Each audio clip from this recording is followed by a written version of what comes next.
Our first speaker is Mark Brandimarte from Romeo High School. Romeo is a Division I school in Michigan. You guys have been in the playoffs for the Division I playoffs for the last 15 years and won the Division I state championship in 2015. And he's going to be speaking on shifts and motions. So, all right, thank you, Kyle. I'm excited to talk a little bit about our shifts and motions. Something that we started doing the last 2 years at Romeo High School. Just wait for my slides to get up here, but so I'm going to talk about how you can gain an advantage with doing some of these shifts. My email's on here, mbrandimarte@armadaschools.org. The Twitter handle's up there as well, @CoachB_50 if you want to get a hold of me. A little information. Coach mentioned some of the accolades, but what we really try to hang our hat on is building up our athletes into being young men of character. And our head coach, Kurt Reines, does a great job with that. And some of the things that we really pride ourselves on are the community service that the kids put in each year, and the money that we've raised over the last 15 years towards cancer research in our Watchdog game. And so we're really excited about the work that our kids put in. And our motto is always effort and attitude. So we're trying to provide great effort and attitude on the field, but also off the field. A little bit about myself. I've coached for 19 years now. I started at the 7th grade level and then moved up to 8th grade, JV, offensive, defensive coordinator, head coach at the varsity level for a couple years at Armada High School. And in the last 5 years, this will be going into my 6th year, I've been at Romeo, and I'm now the offensive coordinator there. I've had a wing T background, so started coaching a straight T, power T offense my first few years, and then as a head coach, I was running a double tight, double wing offense. And then these last few years, we've been kind of a hybrid wing T and Delaware system. So that's where a lot of my background is coming from. So I put this up here as kind of a little interesting image to get you thinking about things. I know for myself, growing up in the 80s, the Transformers were a big thing, and I'm sure many of you guys as well, if you're around my same age, or maybe you have kids yourself now or watch the movies. But getting a Transformer was always cool because it was 2 toys in one, right? And not only was it like the robot, but you had the car or the jet that it also was. So it's kind of a 2-in-1 type of toy. And that's what we try to do with these shifts is we're trying to have a 2-in-1 look for our offense to give us an advantage and try to make it the best version of ourselves that we can be, okay? And a lot of it's based on deception. So we want to show one thing and give them something else. And so who have I kind of learned these things from over the course of time that kind of brought me to the conclusion that we should start using some of these shifts was first was Jason Mensing from Whiteford, Ottawa Lake Whiteford High School. And when I was running the double tight, double wing, Jason's about as good as it gets as at teaching and coaching up that offense. I took a lot of his unbalanced formations, tight alignments, and some of the shifting that he did, and I used that. And I still use some of that today. Steve Chanel from Miamisburg in Ohio, speaking at the National Wing T Clinic, and a lot of the ideas that he used and kind of philosophies behind this are also in this presentation. And then other resources I've gone to are Denny Crehan's books and DVDs. Check out his stuff. It's always a good resource. Hugh Wyatt, his old double tight, double wing videos and playbook. I had some really cool shifting things. And then Brandon Harris was a guy I found on YouTube a few years ago. I'm not sure even where he's coaching at now, but he had some very good videos that had some simplistic ways of shifting and moving to give your offense an advantage. So why do we do it? few reasons. You know, people have asked me like, wow, this looks cool, but why are you guys doing this? And so the main thing is we started working with this offense for 3 years. And then after that third year, and we're continuing to play the same teams, we have to come up with something to give us an advantage. Some of the teams that we play were starting to catch up to us. So we thought, hey, this is a way, number one, to break tendencies. We have certain formations we run where we're going to do certain plays, and this is a way of distracting their eyes. Another thing is we like to outnumber people by formationing. So trying to get to that quickly to create that bubble in the defense, or outnumbering them on the flank. We're a jet sweep team and a buck sweep team. So if we can get them outnumbered on the flank quickly, that's a goal of ours. We also want to force opponents to spend time in practice aligning to us and having to do that quickly. And when they're spending time on alignment, they might be spending less time on beating a reach block or squeezing down on a trap or getting into a zone to cover a play action pass. So we want them to spend time on some things that will open up other parts of our game. We find that it's fun for our players. So the kids that have been coming up through our program the last 5 years, they're doing the same thing, but when they get up to varsity, we start to mix this into the offense, and it expands it and makes it fun for them. We found some linebacker and defensive back confusion. So when we're switching players and making them eligible or ineligible, creating tight alignments, defenses often have to change their pass coverage, or if they're man, they're switching guys quickly on passing players off, and so that could create some confusion. And one of the first reasons we started using this was it was starting to limit defenders from a strong side defense or weak side, where they were putting one player always to your tight end. And so when you start trading players, they either got to run those guys across the field and reline up, or they got to stay put. And so we've noticed that because of our movement, we can get guys to stay put, and then we can run to the side we want to, especially away from some of their top players. So we'll do the shifts and the motions to try to get away from players that we want to avoid. And finally, it forces quick thinking on defense. If anything, the distractions and the research has kind of showed that if you can get people's eyes off of what their target is, where they're supposed to hit, what their read is, just for a second, and get them thinking, well, what did coach tell me when this tight end and wing are here, or when that player splits out into the slot? If we can get them thinking about that just for a second before the ball is snapped, that's going to give us an advantage. So what do? We change our strength, and I'm going to show you some clips where we're changing strength of formations.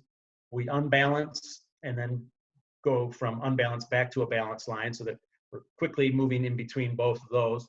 We shift the backfield and overload. So we'll try to get a quick numbers advantage with the overload formation. We'll change eligible and ineligible receivers, and that's usually with our tight end flopping sides and sometimes wings stepping on and off. And we'll move multiple players at one time. And again, that's a distraction, and some of it's for overload purposes. Some of it's just to get to a different formation to break tendencies. So how do we do it? We do, and this year we spent a lot of time just coming out of the huddle quickly, and a lot of wing T teams will burst out of the huddle and try to snap the ball. I try to get it in 4 seconds, but it's usually 5, 6. And when you're going slow, it could be 7 seconds. But we try to get out of that huddle, and by the time they're at leaving the huddle, that ball should be snapped in 4 or 5 seconds. So that's number one. And then number 2 is to do that same thing and get up to the line and then shift into a different formation. So we get up there quickly, shift to a new formation. We'll show you what that looks like. And then we'll scramble. And didn't do that a lot this year, but the previous year we scrambled quite a bit, where it's where we're going to break out of a straight line, and I'll show you how we do that. And then a combination of these things. So mixing the burst huddle with the scramble, or shifting with motion. So we'll add a few of these elements together. So I try to do it so that the play call doesn't get too long. And I've heard some teams that when they're doing their shifts, they're kind of mentioning the whole formation, like, hey, we're going to shift from 100 to 900 and then call the play. And so they have both names in there. We just use a one-word tag for the shift. So for example, twig Brown 41 buck on 1. The twig is the shift. Brown 41 buck is the play. And so the twig is telling 2 players what they're going to do. Everybody else has to just listen to Brown 41 buck. It does get a little bit longer when you combine 2 of the things and emotion. So like the longest play call we could have would be a scramble trade red rip 27 counter. And so there are ways that you could link the words together to shorten that, but that's an example of the longest one that we do. And as coaches in the off season, we're always coming back and trying to consolidate words and change some things, and I'll give you some ideas for that. So how do we do it? As soon as we get up to the line, the center is up there. The rest of the team would burst up to the line. Quarterback's going to say ready, and everybody's going to get into a 3-point stance. And if there's no shift, we're going down, set, go. If there is a shift, when he says ready, that's when the movement takes place. And we try, and then the cadence starts. It's on the QB to make sure that these players are getting set.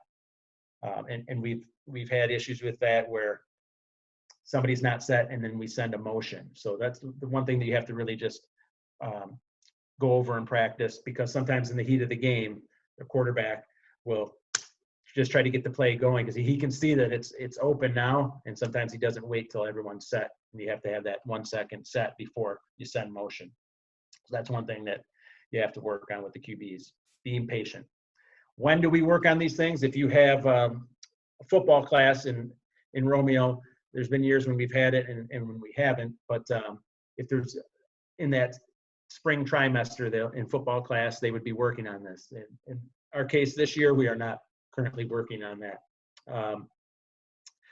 And in the times that we did not have that class, we would start working on that during our 7-on-7s. So we would put a couple shifts into the 7-on-7s as a wing T style team.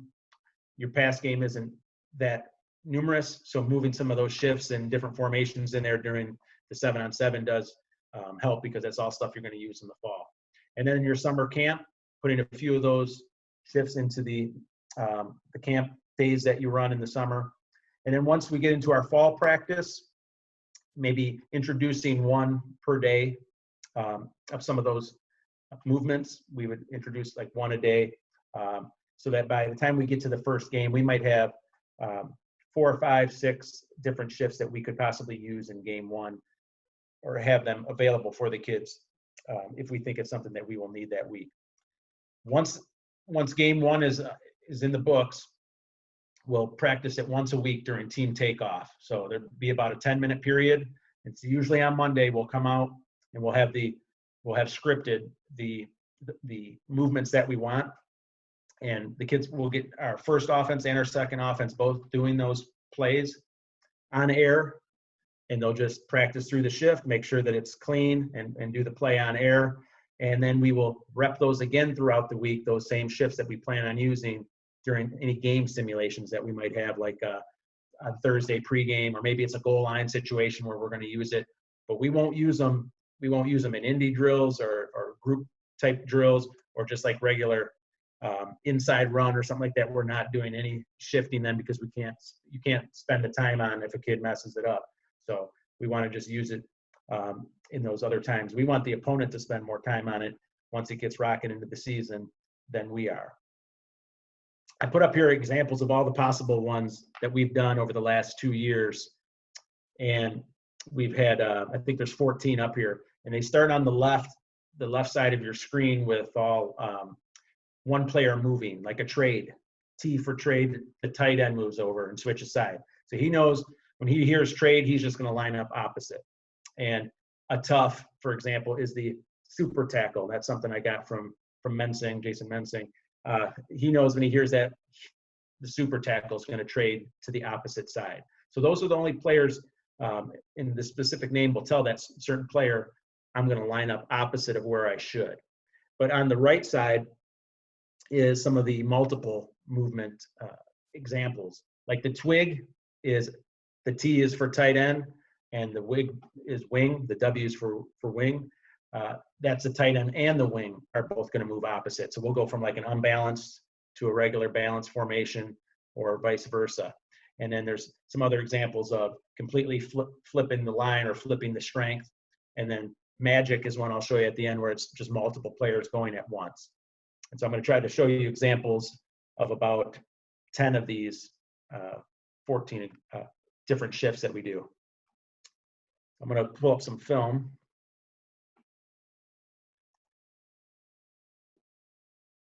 Kyle, are we going to take questions at the end? Are you there? Okay. So let's take a look first here. This is just a traditional trade. I'm sure you guys have seen this before. Yeah, Mark, questions at the end. Sorry. I was trying to unmute myself. Okay. So this is just going to be a trade. We're going to end up just trading the tight end. He's going to end up on the other side. So now we're in an unbalanced formation. And you can see they virtually didn't get much movement. So now we have an extra guy on that side. Okay, so we're just running a power up that way. And when you do this shift, if you don't see them moving much, then hey, we know that might be the way to get to this formation without them overloading that side. Okay, you can see they didn't bring a safety over. They virtually stayed the same. There's a nice big gap there for the power play. So this will be another one. Now we are in that unbalanced formation. We're coming back, and we're just going to be balanced 2 by 2. So the defense thought, hey, there it was unbalanced. Now we've switched. We're balanced up. That tight end is now eligible, but we get it out to the flat quickly. Okay. So sometimes you can see the defense has to make a quick change and then recognize, hey, is this guy eligible? Is that a tackle? And so sometimes that can confuse people as well.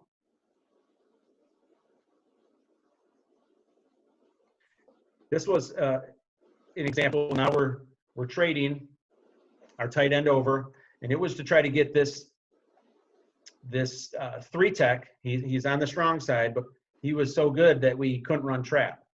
He would squeeze it down. He would destroy our trap. So we would trade, and in this case, he would bump over. Now he's the 1 technique. And so that's the only way we could run trap versus this team. So we get him in the spot where we can block him, and the other guy did not squeeze. And so now you got a big play. But we had to find that by trying some different things. And I believe later in the game, he started to jump across to the other side to stop it. So some of these teams are well coached, so you have to have some answers. This one's called tough. So this is the tackle, right? So instead of trade, our super tackle, he's tough. He's going to be our best blocker in this case. This guy's going to come over, and now he's on the right side here. This is a tight end on this side, okay, who is covered up. He's covered up by our receiver. But we're going to run it to the right here. We run a lot of buck out of that formation, but we give the trap. Okay, so team might see this alignment and see us bringing that guy over and get ready for the buck coming that way, but we hit him inside quickly with the trap. And this is another team where you can see they don't have much movement, and actually the defensive end realizes late, hey, there's a guy here. He moves out, just making a larger hole for that trap to bust through. I think we have one more tough here. Tight end goes over, the wing knows he has to step out. And again, that's an occasion where we're bringing that, this is a down play here. We're bringing that blocker over there because he's one of our best guys. We're going to get him at the point of attack to block down and seal that to get our down play.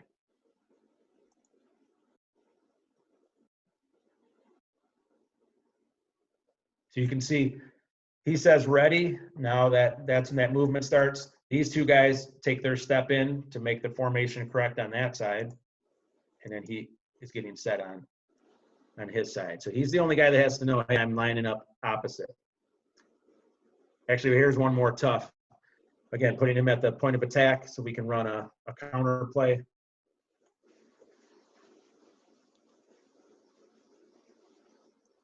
Move on to our next one. This one's twig. So this is two players. Twig is tight end wing. So they're going to line up on the left. They hear twig. Now they're going to the right. You can see the movement of the defense, right? They're all changing alignment. And what it does is opens up a window here. So this is going to be a case of a quarterback seeing this. This is normally we're going to run buck to the right, but the quarterback sees this. He's going to throw the RPO on the backside. Because you can see how those linebackers shifted out over to stop the buck. Even the safety's rotating down, right? So there's a window here for him to throw. Tackle might have been downfield a little bit there, but it didn't get called. Another twig. Again, because we're such a heavy buck team, you're going to see the safety see the tight end wing come to his side, and he's going to fill outside to stop the buck. And I think bringing these guys over just before the play lets him know that. And we're actually going to be running down instead. So safety fills outside, and there's just a tremendous gap there. You'll see it from the end zone cut. Defensive end does move out, which is fine because we're going to kick him. And that safety is filling outside to stop the buck.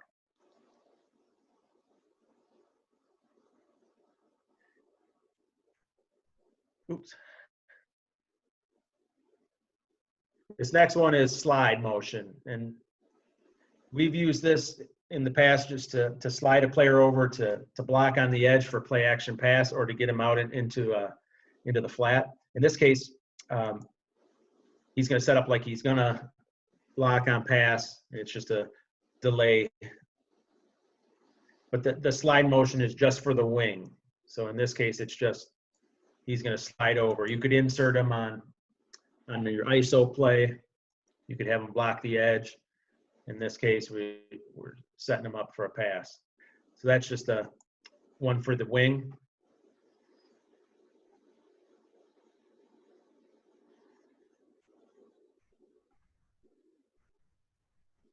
Here's one. This is called leaf. This is just the wing as well, but he's not going to go in motion. He's going to be set over there before they start the play. And so he sets over there. Defense thinks, hey, this could be buck, but we put him there so that we could run the waggle.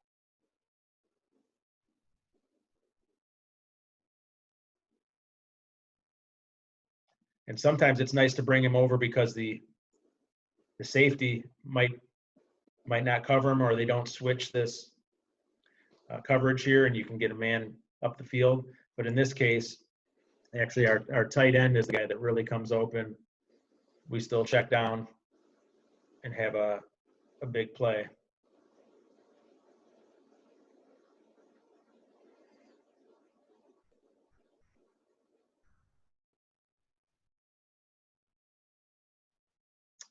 All right, this one's called move. So this one is for the wings. They just move into the proper position from double wing alignment. So we're in our basic red formation, and they're just going to move out to our green formation, which is a 3-by-1. And they're going to draw some guys out here.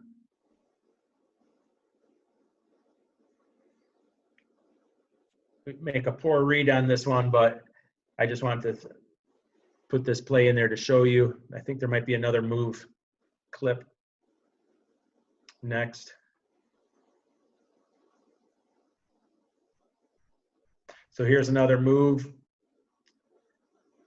In this case, the X receiver moved out as well. He was in at tight end, and then the wings moved into position. And we run a little a gut play inside. So there's some different ways you can do that where you move multiple players. here's one where we're going to move multiple guys. So this is called flop. And the linemen like this because we're in one of our heavy unbalanced formations. And so there's 2 tackles and a tight end here, and then there's a tight end on the backside with the guard. And so they're going to just completely flip that formation. So right when they get up there, he says, ready. They flip it. So the defense was aligned unbalanced one way, had to align back the other way.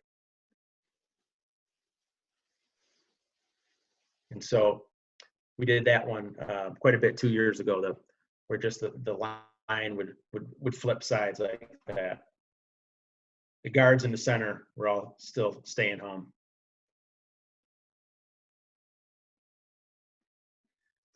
When we did it the first time in this game, the team thought we were actually running the play, and so we got a quick 5 yards there. So that can happen too. Just make sure your other guys are staying set and not moving past the line of scrimmage. Here's another one. This one, we do the flop, and we were noticing a rotation over, so we're going to run jet back to this side. And we're getting extra guys over there because to that heavy side, they know, hey, they like to run power, buck, trap to that side. So we ran jet opposite of the heavy side.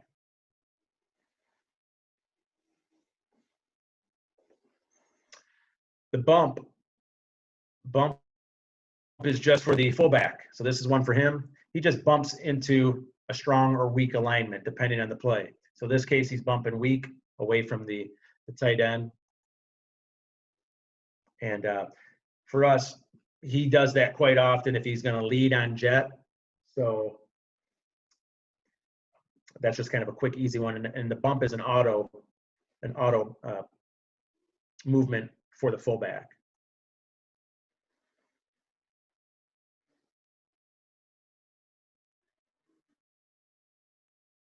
We've also we also did this where we would bump all the backs over to one side, and one of the plays that we'll do is a toss. So now we have our wing and our halfback on the same side. And if a team doesn't get an extra guy over there, they're going to be a man short. And so that time we got the edge quickly because the wing and the halfback both quickly moved to that side.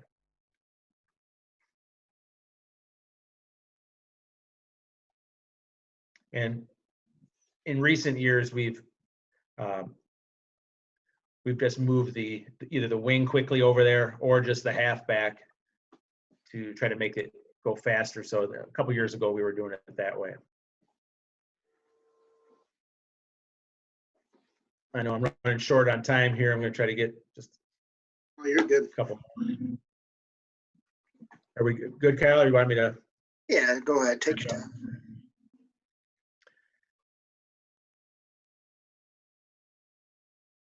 So this is the scramble. So this you may have seen some college teams do. The centers will be up at the ball with the guards and the tackles. All the skill position guys will be in a straight line.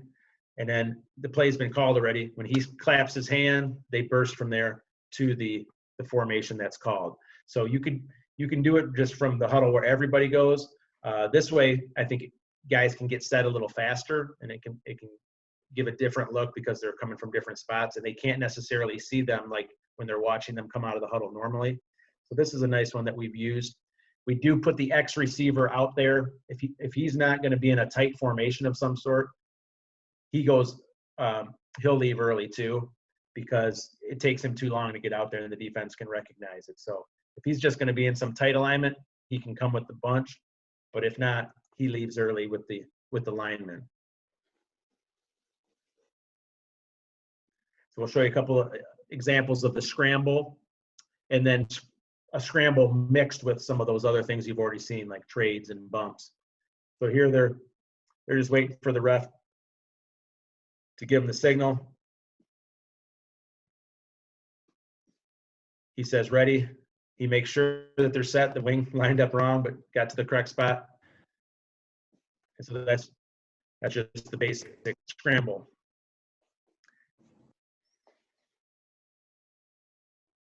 Now we'll mix that scramble with some of the other things. So this is like a scramble trade.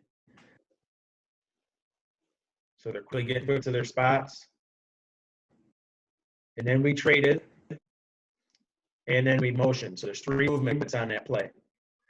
We're really trying to continue to bring the eyes of the defense. Can we bring their eyes out to this right side? Okay, because we're going to run trap inside here. So we trade. Now we motion.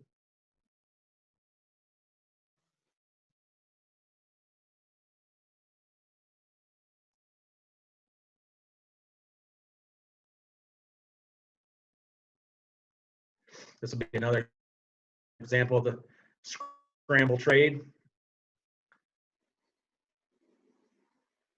We trade, motion, and now we counter back to it.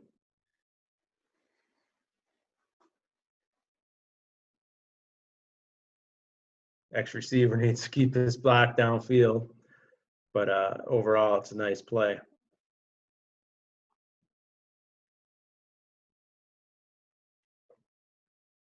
Here's where we'll go from a scramble, and then we'll bump. So they quickly get into this formation with the wing and halfback on the same side, and we're going to toss it out quickly to outnumber them. Now, if you come right off the bat out in that formation, they'll be lined up to take that, especially to the field. So to get to it quickly gives you that advantage. And on this toss play 2 years ago, we had a good guy running it, but I would say the play average probably 12 or 15 yards, just because they needed to have extra guys out there and they weren't recognizing it fast enough.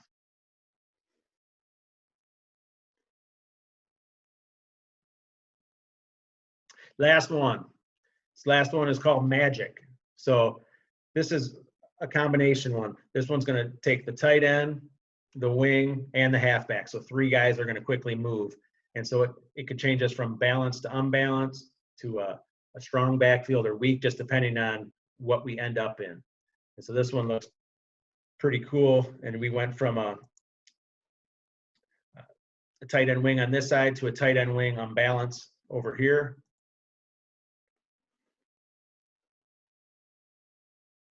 And we run the buck in behind it because they had the defense set opposite that. And you can see how they're trying to they have a field and boundary defense. They're trying to flip the guys to match up with you. And if you got to run to the other side and try to get your keys in, it's difficult for you.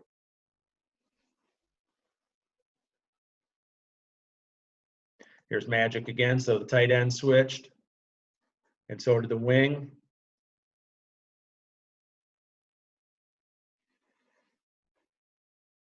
And we got to the edge.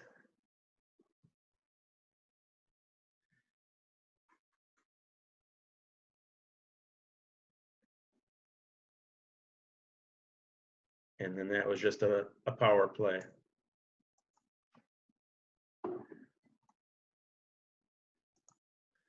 So I know I went through that stuff rather quickly. So if people have questions or anything I could answer, I'd so coaches, if you have questions, go ahead and type them in the chat box, but it should be on the bottom of your screen here. We'll see if any. We'll give it a minute or two, see if any pop up.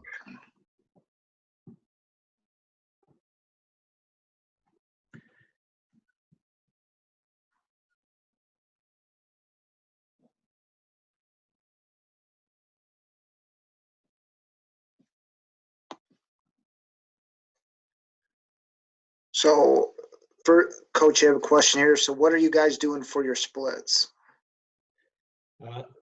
For splits, the base split is 2 feet, 2 feet, and then 3 feet for the tight end is the base where we start from. And then I always tell them to split for an advantage, find what will help them best. If they need to tighten it down to 1 foot to get a better double team, or if they're pulling and trapping, something like that, they might tighten it down. If they're trying to widen somebody out, I give them the freedom on that to align for success. But our base is 2-2-3. So, Coach, I have another question. So, why is the tight end split 3 foot versus everyone else's at 2 foot? And I guess that will depend on plays, but we'll go a little bit wider on that so that for our trap play and for our down play, that they're widening the end on that side. If we're running plays where we will pull him on counter and things like that, he'll tighten that down and he's pretty much at 2 with the rest of the guys. Right. So I guess it does kind of vary for him. Right. Opening C gap, basically, yeah. Yeah, and our power play is another one. Right. So those are the plays where we want him to get that C gap wider. Right. Any questions? Any other questions? All right, Mark. Well, again, thank you for taking the time tonight. Come on here and talk some football. Appreciate it. Yeah, thank you for having me. Anytime I can share some of the things that we do, I'm honored to. And if you guys have any more questions, drop me a line. I can send you some clips or some info. And if you guys do some of this stuff, if you shift or motion and have some other ideas of things that have worked for you, send them my way. I would definitely love to hear what you do. All right, Coach. So what we're going to do now is have you unshare your screen, and Okay. I'll get mine going here. So again, tonight I'll be talking about the fullback belly play. My name, for you guys that don't know, my name's Kyle McElvany. As of March 1st, I'm now on the staff as an assistant coach at St. Mary Catholic Central in Monroe, Michigan. Before that, I spent 5 years as the head coach at Dundee High School. So what I'll be talking about offensively tonight will be a lot of what Dundee does. I'm not going to be talking about anything that St. Mary's will be doing, but even though there's similar offenses. And again, you can reach me. I'll pull up my contact information before we get going here. So yeah, like I said, here's my contact information if you do have questions after we're done with this.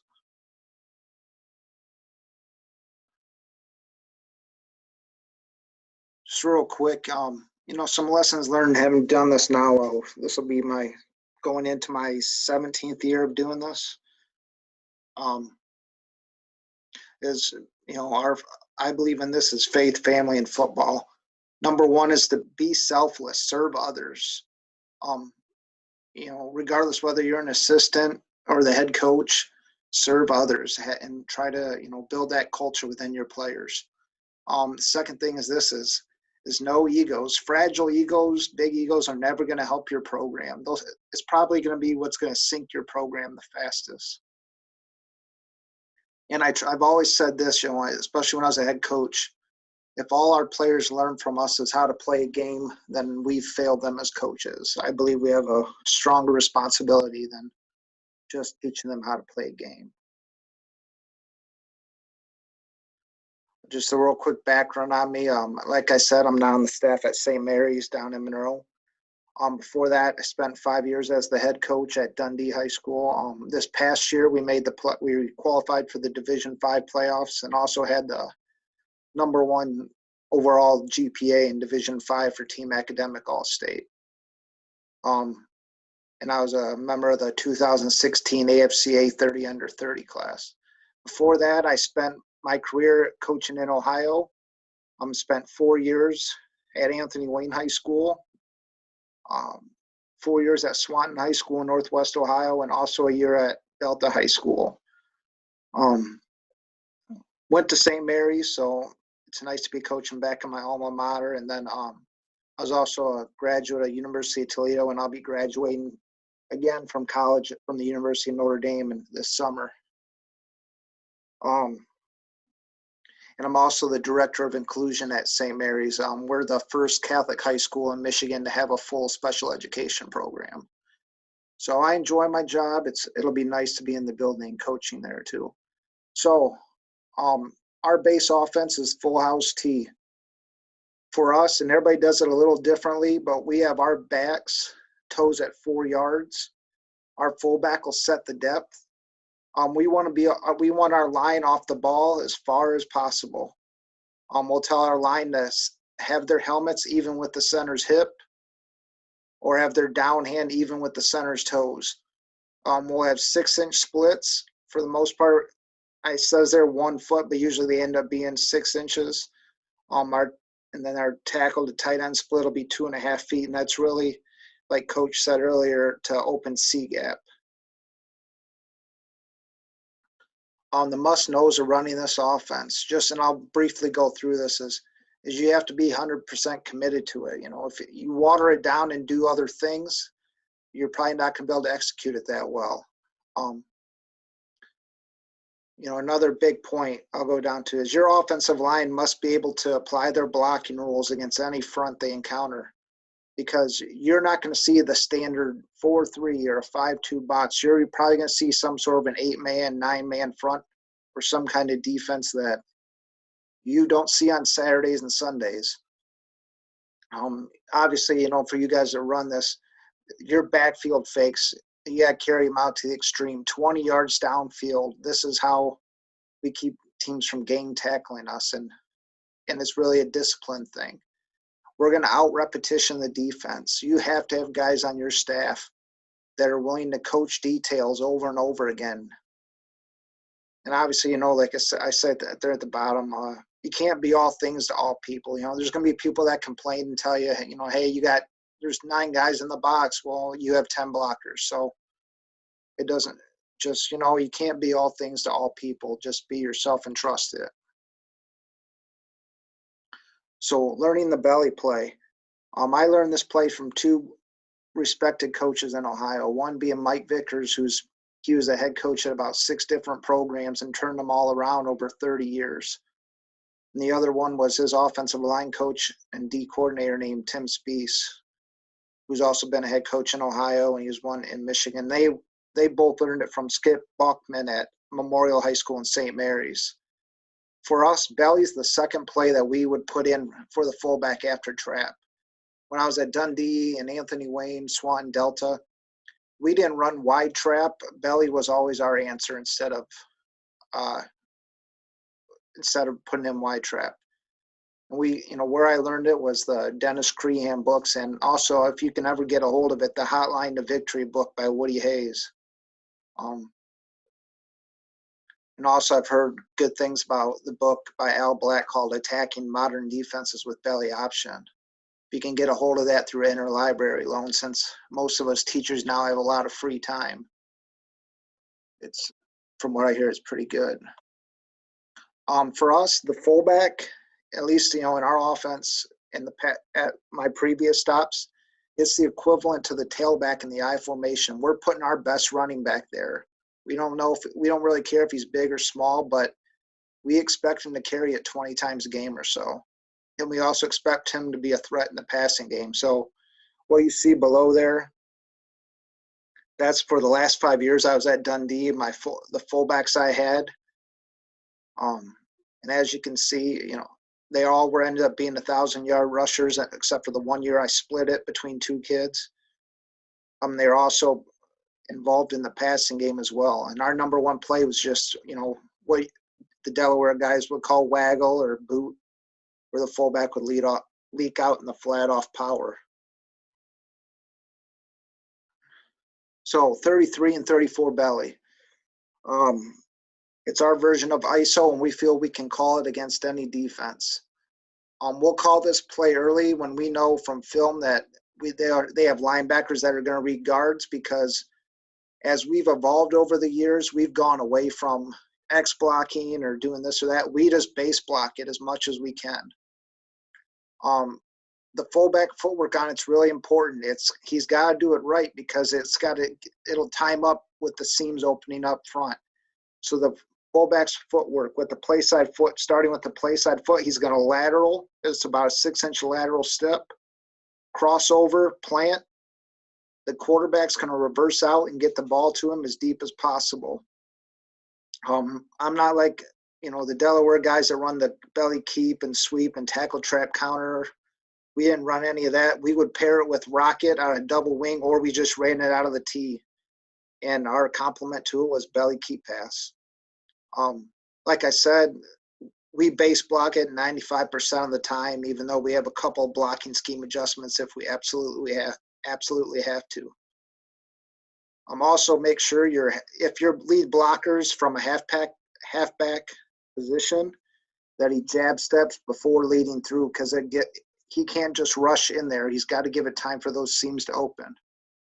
And for us, this is an attitude play. Get their weight forward. I tell them, our offensive line, if they want to get into a 4-point stance if necessary, because we're going to attack them on their side of the line of scrimmage. So these are the blocking rules. We'll go right to the tight end here. The play side tight end. His rules are gap on backer. The other way you can say it, and I learned this from Hudsonville Unity Christian, they say, or IOU, inside, over, and up. Step with the inside foot first and get your head on the inside. Put your head in between the defender and the ball carrier. For the play side tackle, same rule. If there's a B gap defender, they can white it, which is just our name for a double team. He can white double team with the play side guard, or they can exit and step with the inside foot first. The majority of the time, they're just going to double team it, and that when there's a B gap defender. The guard, same thing, gap on backer or gap on double backer. Center is on, and he's got to remember that he's got the backside A gap as well to a linebacker. And then on the backside, all the backside linemen, their rule is inside gap to linebacker. And it's important for them that they're not wasting that block either, because when we're getting through the film, I'll show you, it's important for them to seal up that inside gap to get to linebacker level, because they'll form the cutback lane. Just a couple diagrams here, and then we'll get right to the film. So this would be against a 5-4 is what we see commonly. We always have our backside halfback in the tee. He just leads through. We used to lead him on like an option path, but we just stopped messing around with it. Now we have him lead through and go look for work. Against an even front with the open B gap. And honestly, for us, we have our quarterback. If we call 34 belly and say we call it to his side with a B gap defender, we'll try to check it to the open B gap if there is one. But just for the sake, say they move around up front or we get caught in a bad call, it might hit inside. But the key is, as long as that footwork is, the fullback is using that correct footwork, it'll give him time to see the seam and see the cutback lane. And when we do X, that's what it'll look like. We very rarely, I think maybe 2 or 3 times in 5 years, did we exit. We don't mess around with it really. When I was at Anthony Wayne, we'd do this more out of our double wings sets though. When we had athletic quick centers, that was just something to mess with the linebackers. We also, if we would get a true 5-2 box, and we would do this at Delta, and it kind of was our version of, it would turn almost into an inside zone play, but they're all just, applying their rules. We could only really run this if we got a true 5-2 box with 2 eye safeties. So let's see here, get to the film.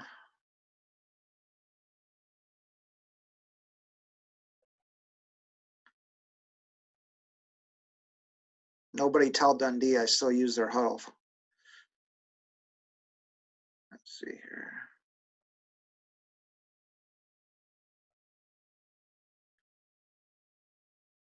So right here we have what we call brown. 33 belly, running into the open B gap. I don't like, we are a layered handoff team. We don't take it traditionally, and our fullback here does it incorrectly. We tell our linemen as well, we want to be blocking at thigh boards. And we don't do a very good job getting to the second level here on the cutback.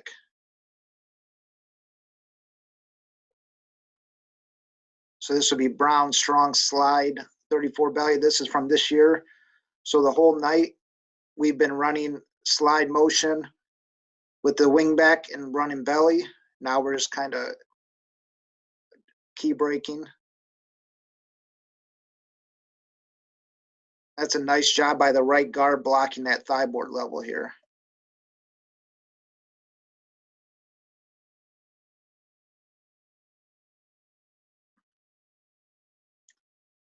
Here we're unbalanced to the left. We brought the end over, and we're going to run away from the unbalanced side.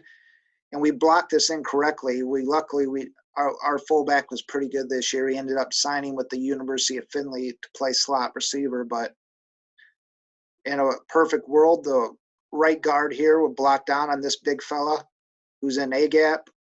The right tackle will block out, and we just lead on through.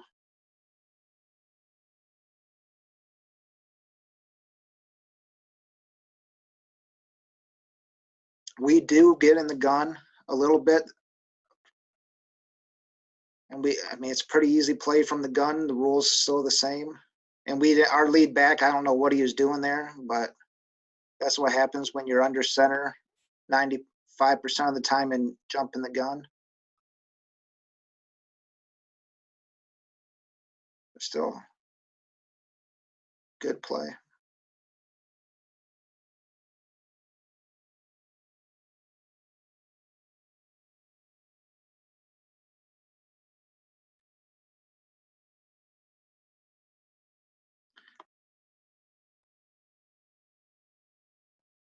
I don't like this. This guy right here should be ripping up and through to the second level. This guy should be looking inside, making the cutback lane. Because if they get there, there is one. 33 belly, so it'll be run to our left here. And we double team it because we didn't check it here, so we just run to the B gap defender. Still though, sometimes good players make plays.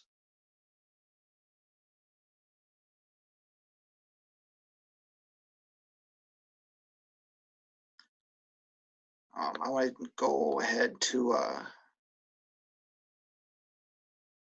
this is from Delta. This is 2006.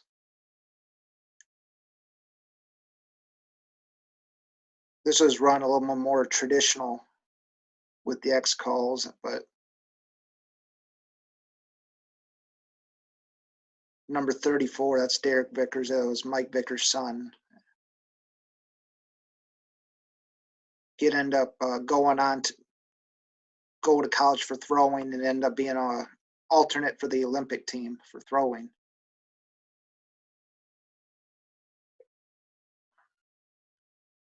Again, just keeping it simple. We're base blocking. We're blocking at thigh boards and lean through. Here's that ace formation.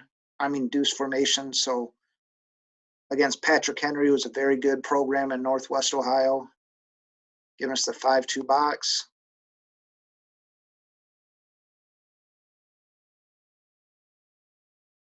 And Derek read the cutback lane.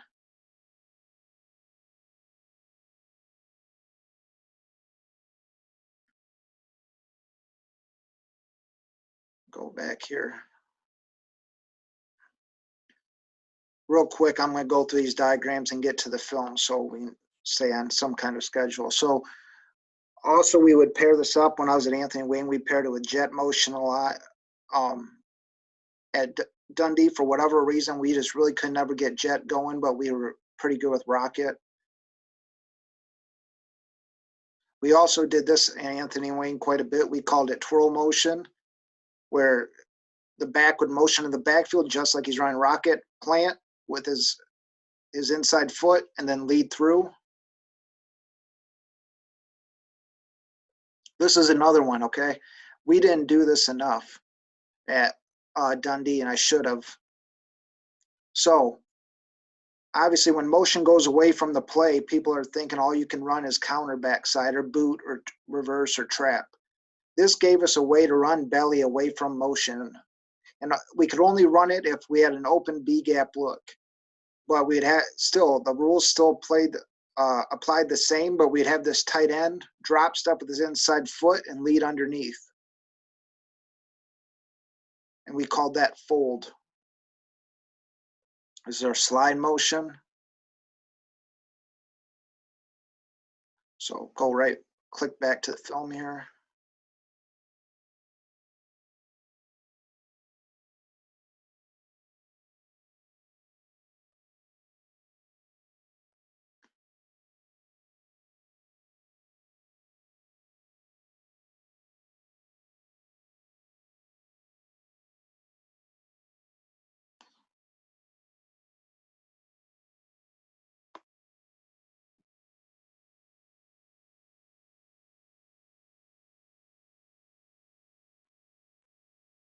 Belly is a really nice pairing with rocket. It's hard to tell that mesh in the backfield.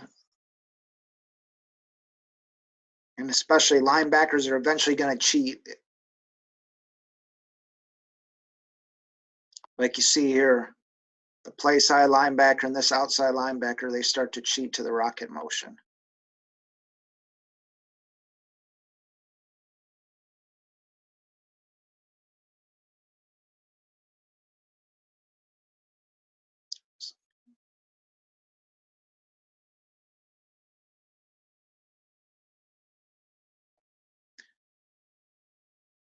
Again, we get a little bit of a cutback lane, but there was no real sense to go to it.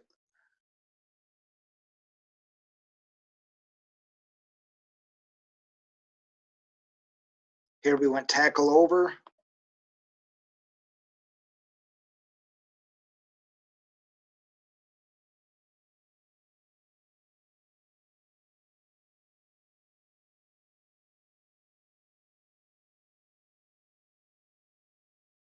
Just base block, take it all on.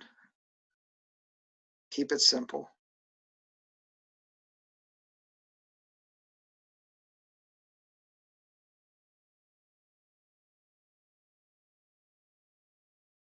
All right, this is what I want to show you because this kid did a great job. Coach Vickers was very good at coaching the series, the belly series. So watching the quarterback here, this is Delta against Archbold. I believe we came back and we were down 27-0 at halftime, ended up coming back and winning this 28-27. And the quarterback here does an excellent job. Mike always did a good job making sure this quarterback sold rocket on this series.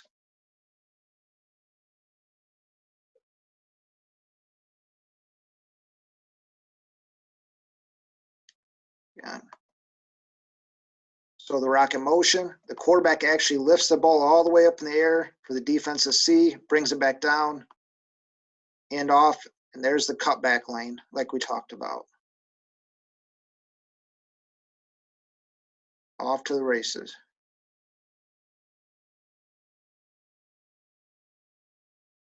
Again, watch the quarterback's motion here. Show it, bring it back down.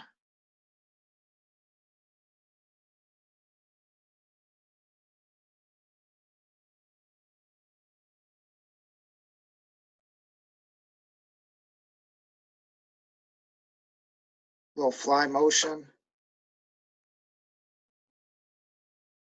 Again, as you guys know, you're a lot better coach when you have good players. All right, so this is just belly back to the belly stuff. All right.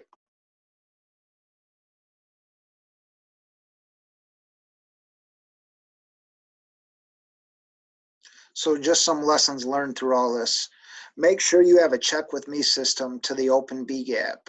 Teach your quarterback how to do it. If you got a young kid in there, just have it call it in the huddle, like T34 belly check with me and have them look to the sideline, and you give them a signal whether to go with it or not. That's what we did our first year at Dundee.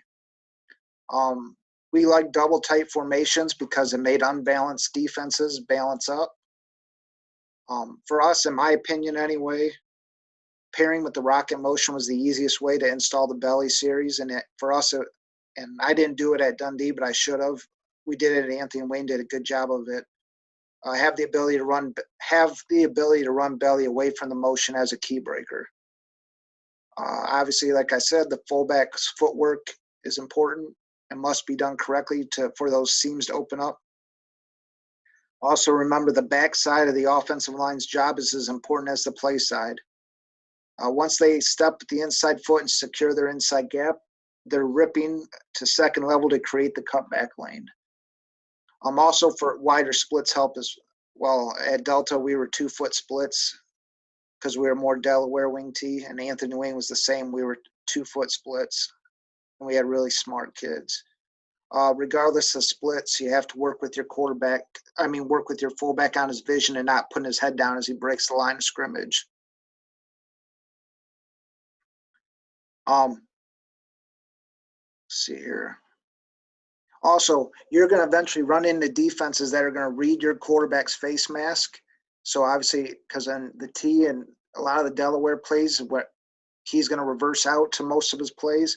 So make sure you have a call where you can open up to the play side and open up to run belly handoff to the fullback as deep as possible, because they're going to start to read his face mask and which way he opens. Develop an if-then chart. I don't have enough time to go through tank, but I'll show it real quick.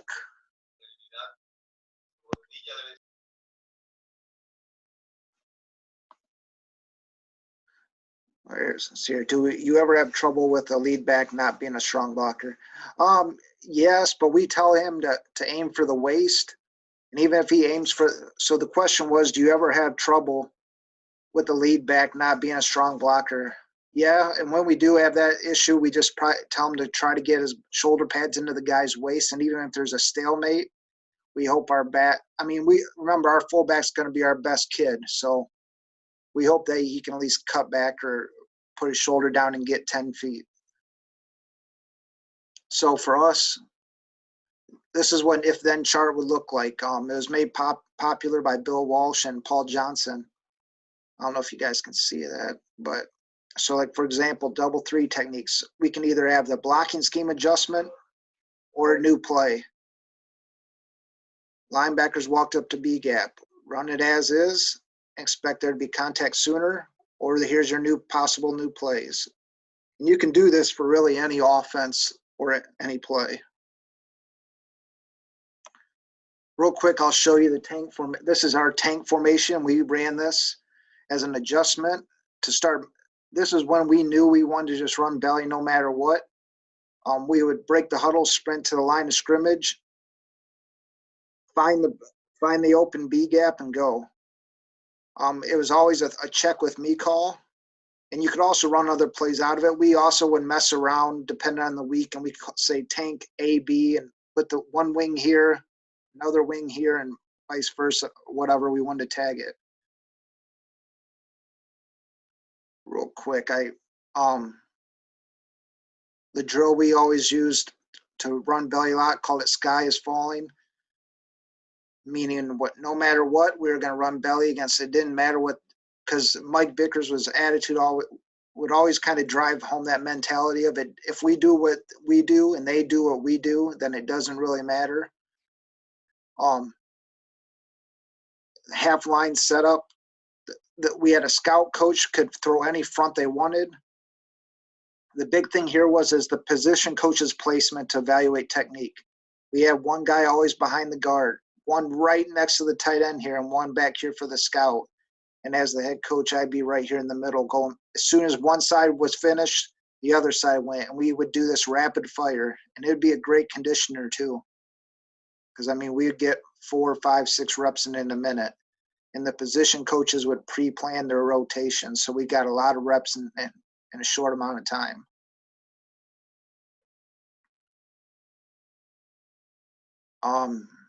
Just wrapping up, like I said, belly was our safe play call. We did a lot of situational film study, like 3rd and -3 or short, inside the 10, 4th and short.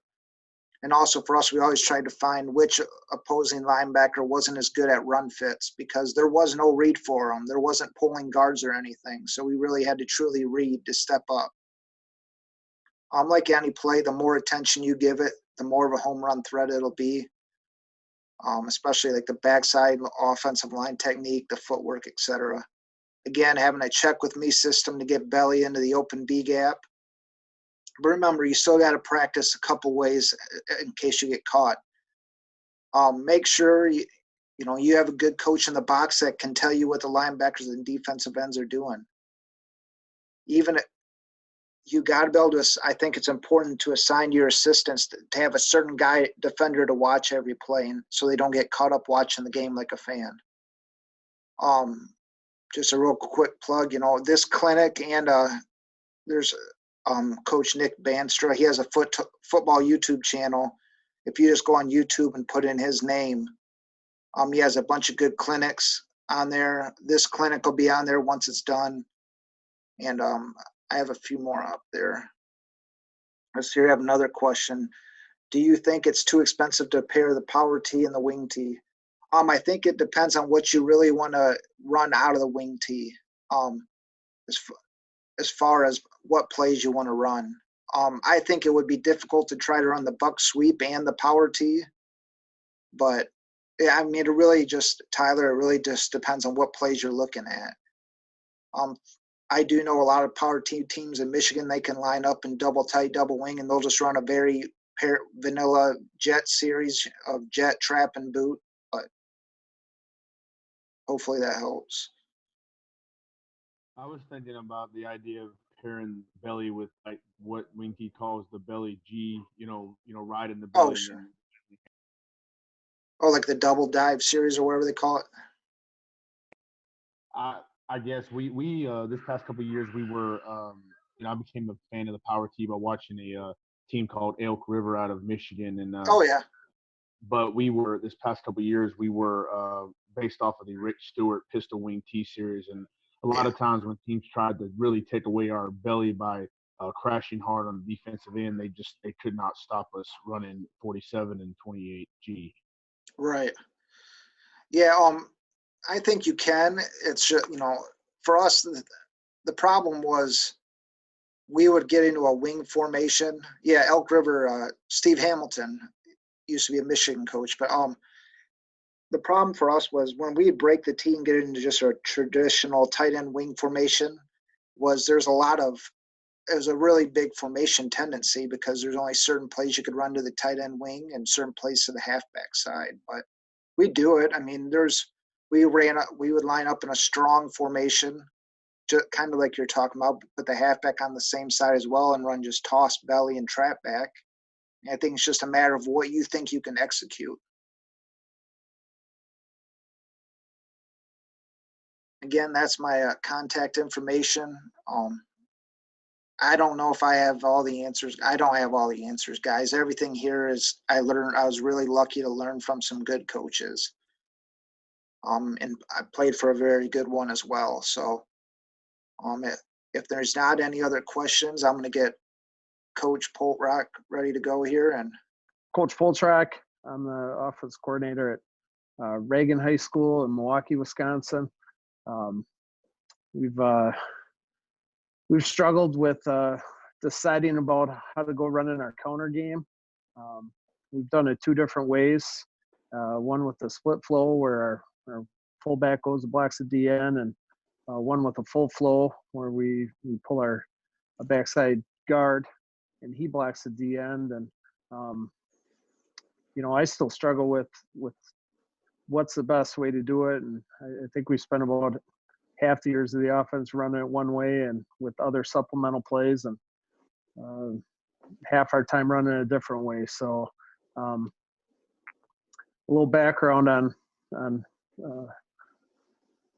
Reagan High School. We play in the City Conference in Milwaukee. It's a conference that has in some parts some really poor football. there's some teams that are really skilled, and do well, and we try to be in that upper echelon of better teams. But overall, as a conference, it's kind of poor football, and it's part of the reason why is lack of youth football in our city, lack of feeder programs. Our school at Reagan's no different. We sit about 1,300 students, and we're lucky to get 40 student athletes out for football. About 5 years ago, we started our program after we co-opted with 3 other schools, us being the 4th school, and it was a logistical nightmare. We had success there, but it wasn't necessarily a positive place to coach all the time. Our kids from Reagan were great kids. We're a high academic school. We got a waiting list of sometimes I think close to 1,000 kids waiting to get in, is what I'm told. But kids have to test into our school, and it's one of the better schools in the city. We're an IB International Baccalaureate school, so we don't have a youth feeder program, and youth football in the city is pretty limited. So when we get kids in, we're basically teaching a lot of kids from scratch. It's their first time on the field, and it has its good and its bads. But we can teach them the Reagan way and what we want to do with the Power T. Our first year running it 5 years ago, we had some pretty entitled seniors that they weren't buying in. They were transitioning from a double wing, triple option program, and so they were somewhat familiar with what we were doing. We had some pretty similar concepts, but we also had a bunch of guys that wanted to throw the ball around, and they weren't ready to commit to it. So we struggled early, and then once we got the Power T running, we've been pretty tough to stop. So we've had some success in our 5 years. We've had 2 undefeated conference championship seasons. We've made the playoffs for 3 years. We've had a good run of things. We had some good success. And what did we look like? Well, I'm going to kind of like what Coach said, in front of me in the last half hour. We're a full house Power T team. I learned this offense from Scott Erickson up in Hurley, Wisconsin, which is the northern part of Wisconsin, right on the UP.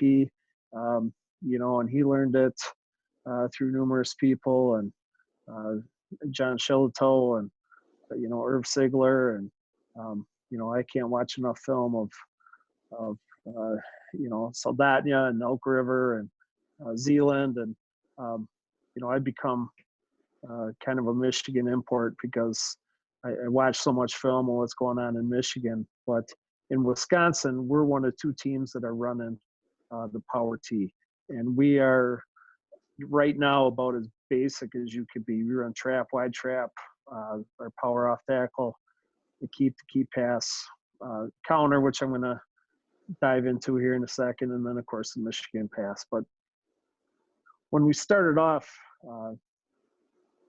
we were not very good at our base offense.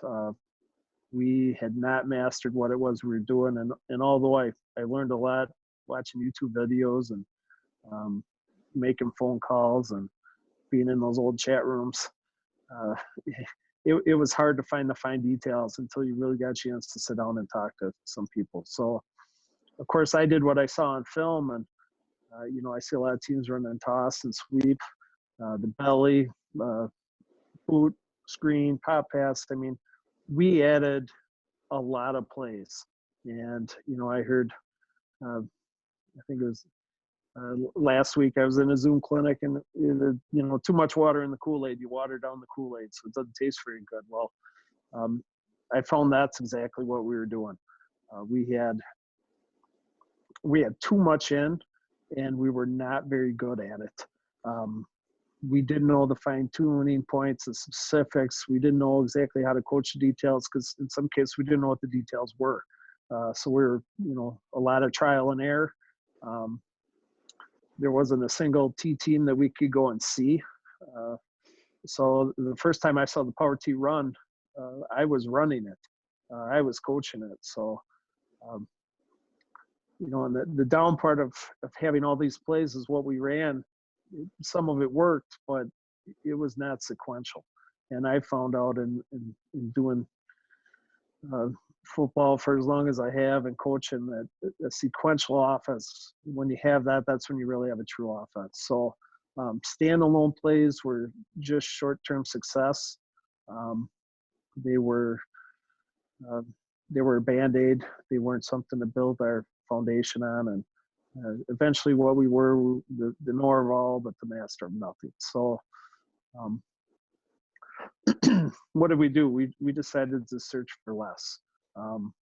We wanted to be as pure, as simple of an offense as we could. Now, part of that is because of the kids that we had. We had smart kids with no football experience. We have limited practice time. And really what we became was a youth offense. And I guess I put it that we became a pure offense in that, I look at that Olivet playbook that I've had downloaded for years and years. And, you could get lost in that thing and all the things that Irv did. But when you come down to it, you find your 5 base plays of, trap power, keep pass and counter.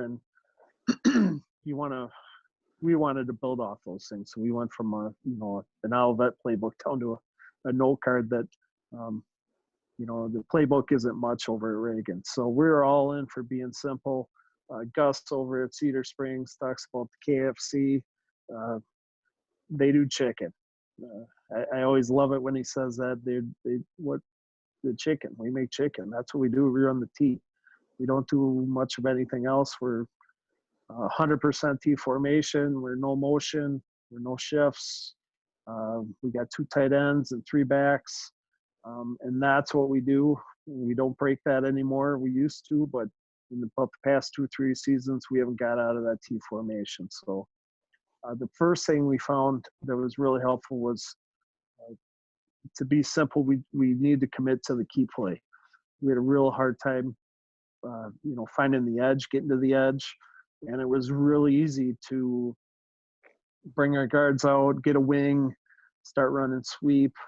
I'm a Wisconsin guy, so running that Packer sweep play and that Vince Lombardi, that looks really good. And then we were able to toss the ball too. It's a pretty simple play. But, I don't like throwing the ball through the air. We don't throw the ball hardly at all.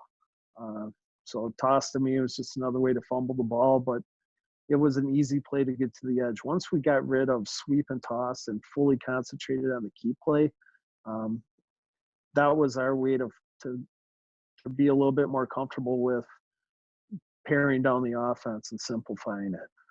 Likewise, we got rid of belly. We got rid of dive option. We already had power. We had, power is a play that's going to get us 4 yards. We don't need any more 4-yard plays. We concentrated on power, keep, and then the trap play. And we got really good at running those parts of the base, that offense. And it was hard, but we second guessed ourselves a lot, especially when things aren't going so well. You go, well, we could just run this sweep play again. It could get us outside, but we grinded through a couple seasons where we were 500 and we really just focused on those base plays. So anytime we had a standalone play, it had to be easy to teach. You couldn't eat up practice time. So like a pop pass was a great example of that. Our head coach, I know who's on here right now, Greg Roman, he loves a pop pass. And he used to be the old coordinator before he let me go with the offense. And, he's like, hey, just let's give our tight end some love. And, it's really easy to, step down and block your inside gap and let that quarterback throw the ball. So, if it doesn't eat up a lot of time and effort of practice, then it's an easy add. If it's going to eat up a lot of time, then it better have a lot of reward to it, or it better funnel the defense towards something that you want to get done or prevent. So standalone plays were just out of the picture. And looking at our base offense, we wanted to be able to attack anywhere in the field. The trap, power, keep. Obviously, the keep pass, you want to stretch the field vertically. That counter play, you want to cut down on backside pursuit. And the play that's probably missing here is our Michigan play, which sends our four back right down the middle of the field and attacks the middle of the field vertically. So,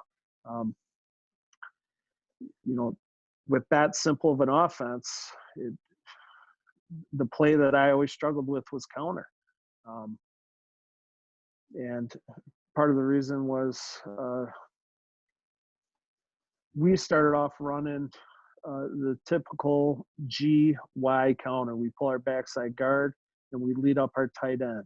And what we found that created was we had to teach our backside guard how to pull down the line and kick a guy out. And we also had to teach our tight end, how to pull, number one, and lead up through the hole, and then find a linebacker scrape and stay tight off a double team. And, those are things we invested a ton of time in our guards doing on the power play.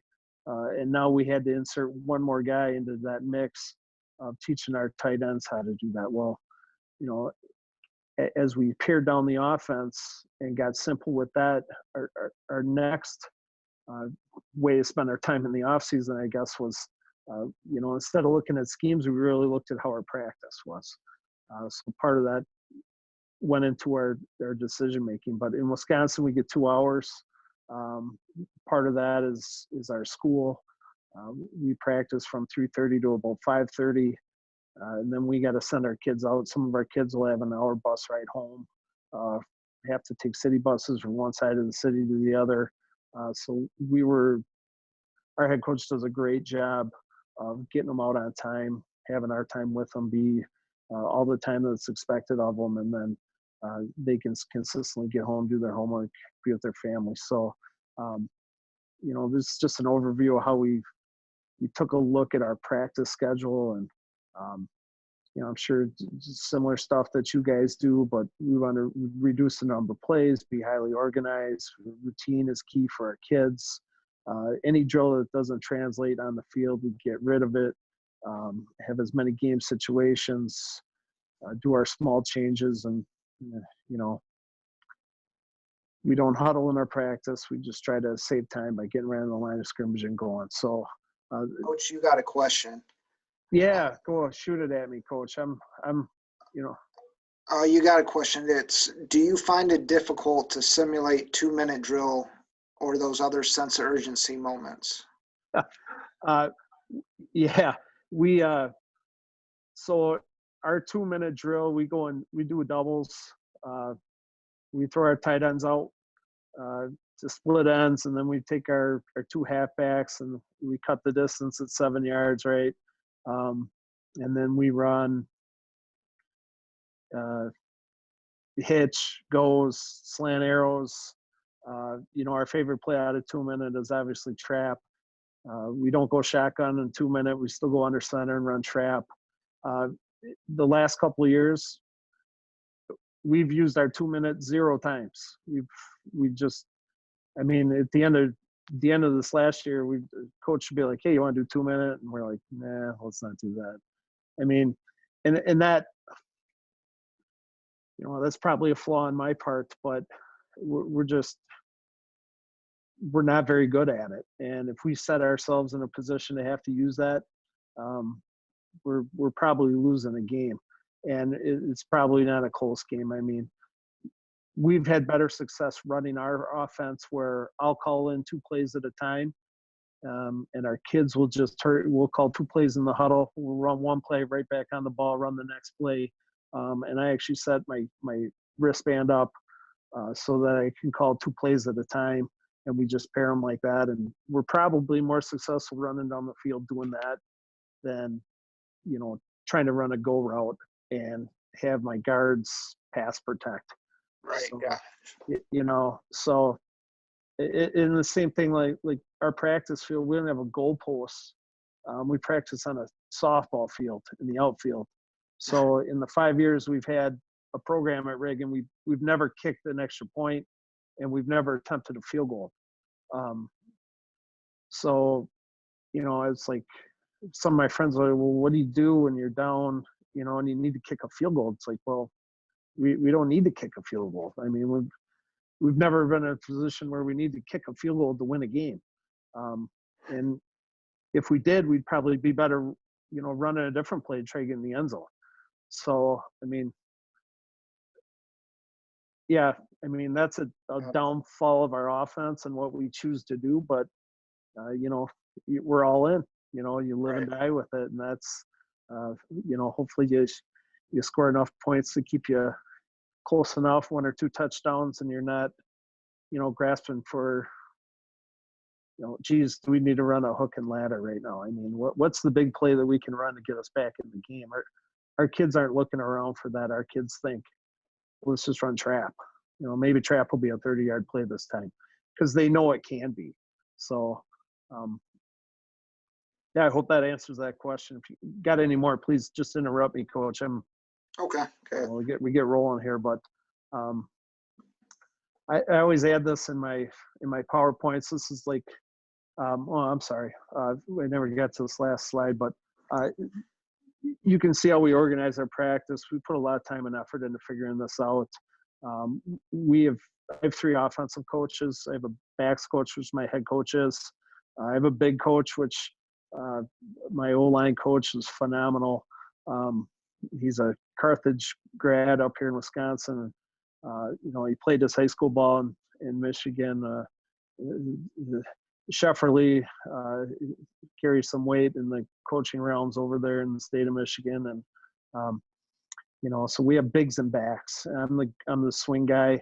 I run back and forth to help coach and keep a set eyes. But so after our indie and our shoots station, we group up. We do 2 different groups where, you know, we have 3 coaches running each group, and we pull our guards, you know, at the beginning camp, you know, every day with the different pulls that we need. We're always doing double teams and X blocks, you know, double up to the second level combos, and just single blocks to the second level. And then our sync is our quarterbacks with our centers, and then our running backs. We just run our entire offense, basically versus air and carrying all fakes and getting the proximity and the speed. And then the next 15 minutes is we run a trap circuit, and we just have our guards, tackles, quarterbacks, and fullbacks, and we're just running trap against every look.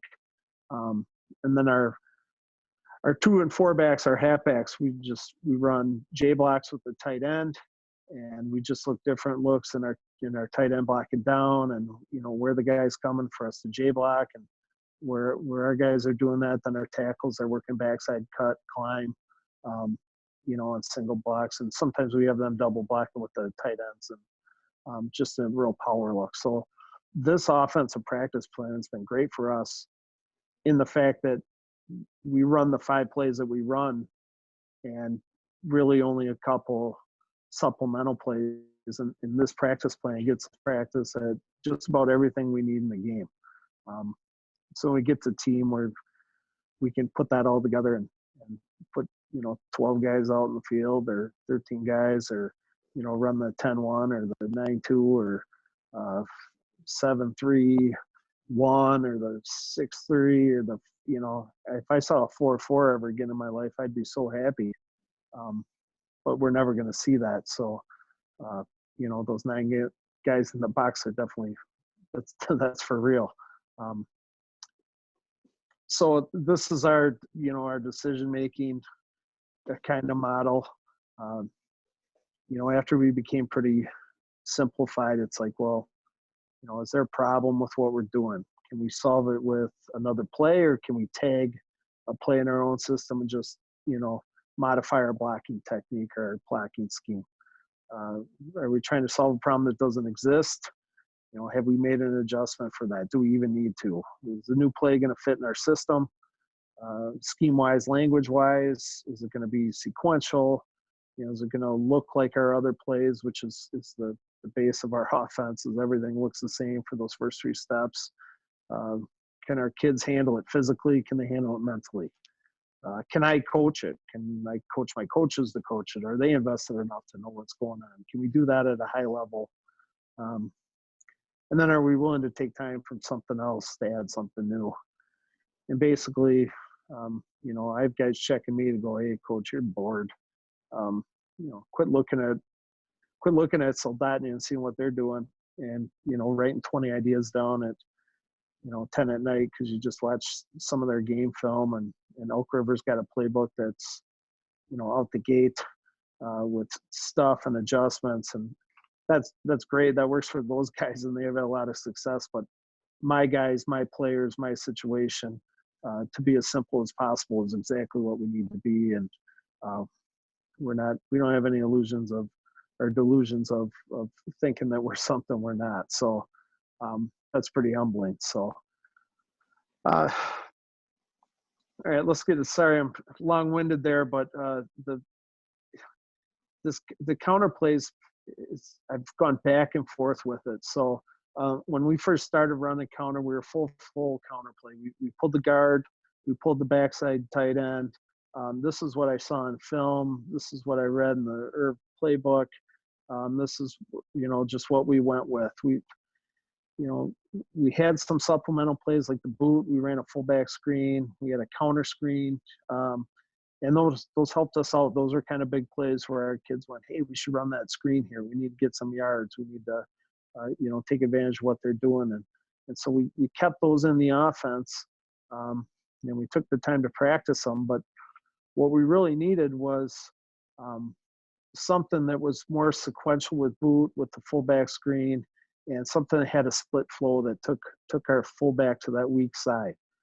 So after years of running, you know, GY counter, we decided to run FG counter, or fullback guard counter. So we thought that was going to be the answer. And when we started doing that, we realized that, you know, hey, we don't have to teach our guards to run across and try to kick out. We don't have to have a tight end, you know, trying to fill up in the hole and block a linebacker and take a whole different path. And he was not very good at doing it and whiffed. And, you know, we had already had our guards invested in doing those things. So, you know, now we have our guards pulling on counter, and up front, it's just like running power. You know, and I still go back and forth, like, which way's best? What should I do? And it's a question I ask a lot of guys quite often is, you know, hey, how do you run your counter play? So, you know, I probably watch too much film, but I want to get better, and I'm always reevaluating if that's something we need to revisit every year. So here's my rough diagram. I don't have a playbook. I don't have much drawn up, and so, you know, this is our traditional way we start off running, you know, GY. So it's Olivet. We kick, we pull up, everyone gets down on their tracks. We try to have a double team at the point of attack. You know, we try to have that backside tackle, cut and climb, work with the center. So we're not spending 2 guys on the backside there, but we had all kinds of problem running counter this way. Our tight ends weren't very good. Coach, you got a question. Yeah. Could you talk about your fullback's footwork? Well, it's interesting when we run this, we just have we do, okay, so when we run GY, we used to run like a power lead where our fullback would be the first guy up through the hole. And so when we ran this play, we had him run that lead path. And we were successful doing that. When we run the counter with the fullback lead, and I don't know if that's the steps you're looking for, Coach, but all our running backs every day do J block drills. So whether you're a fullback or a halfback, you're running J blocks every day, and all our all our fullbacks know how to J block. So when we run the counter with our fullback lead, and he's just running regular little J block. So we do play side step first,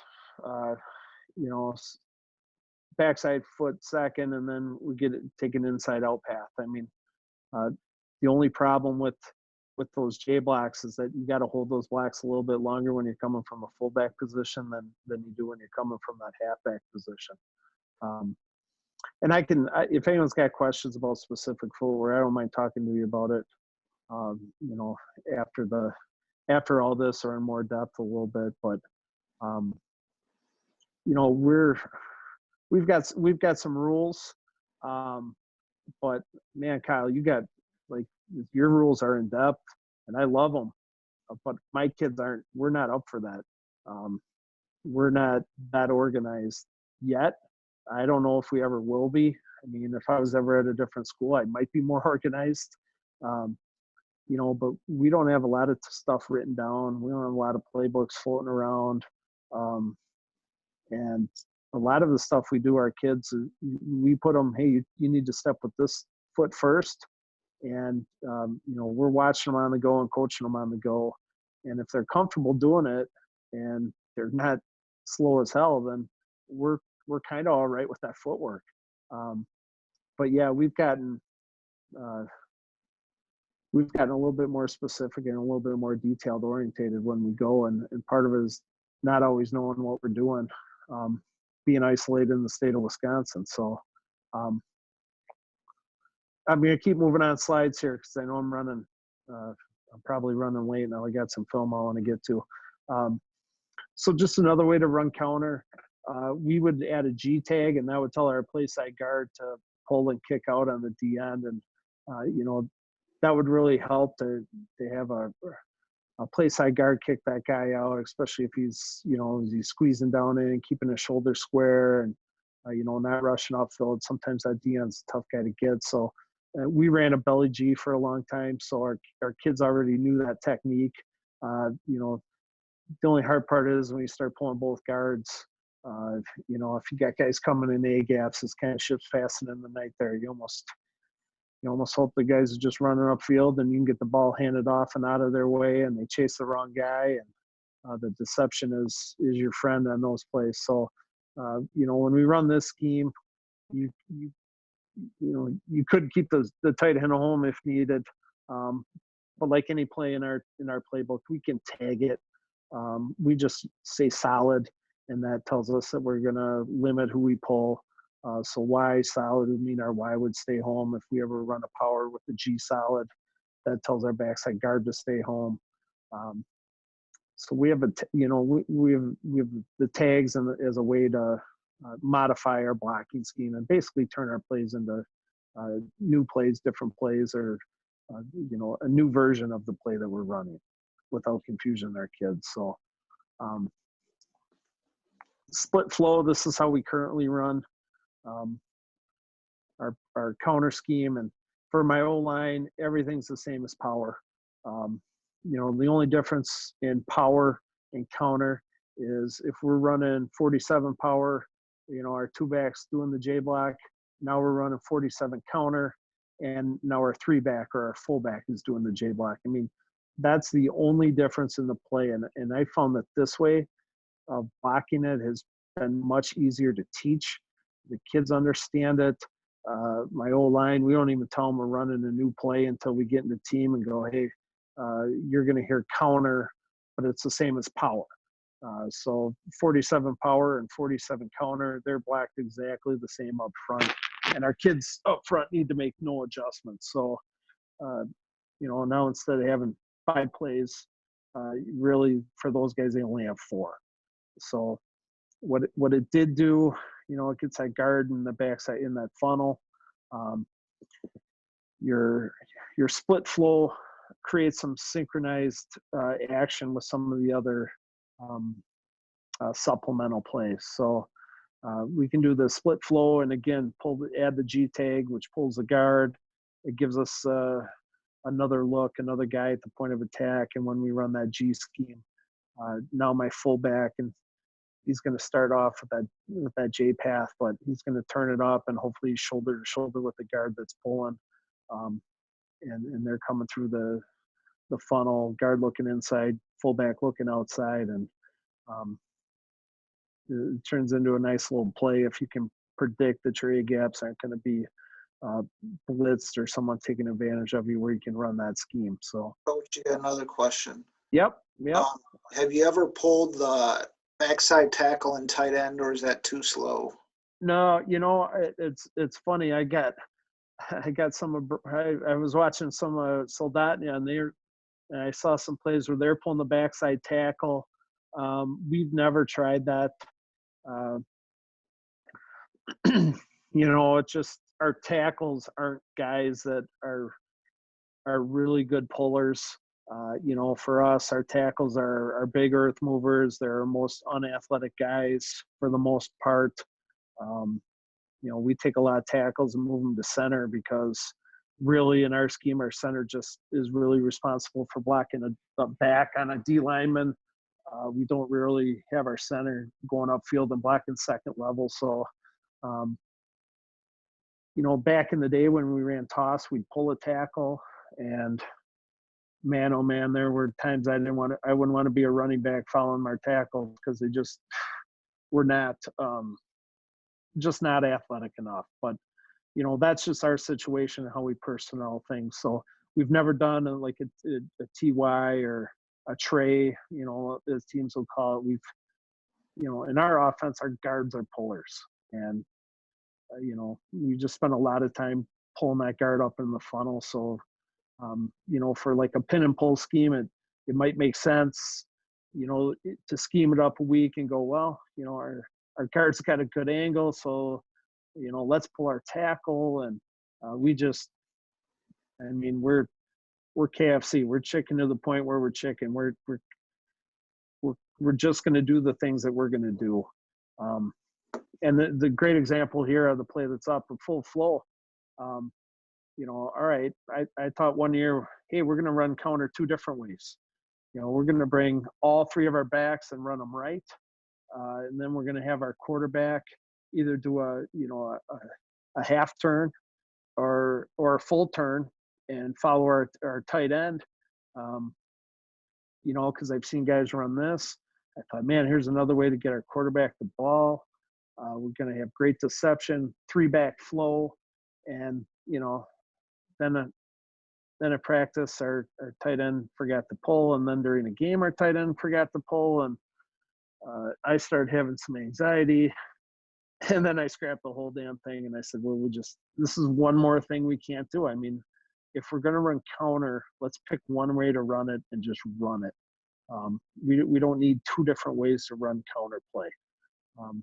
And I've been out there trying to find the best way, and I think I have it the way we are now, but this is some supplemental plays that we run. So our backfield action is going to look like counter. This is a screen to our fullback. So we're going to run our fullback on a J path. Our quarterback's going to reverse out. He's going to give a real crappy ball fake to our 2-back. We want everyone on the field to know the quarterback's got the ball. He's going to run out on his keep path for a few steps, and then he's going to turn and reverse. And this play's run best with the right-handed quarterback because he can just, he can just turn his body mechanics, throw it right to our fullback who just backpedals. I got a screen team with the guard and the tackle. We have our backside tight end run some sort of clearing route. I tell them to figure out, if someone's got a man for man, take them and run them right towards the safety, and hopefully occupy who's ever in that back end, and let them all know that you're running across the field.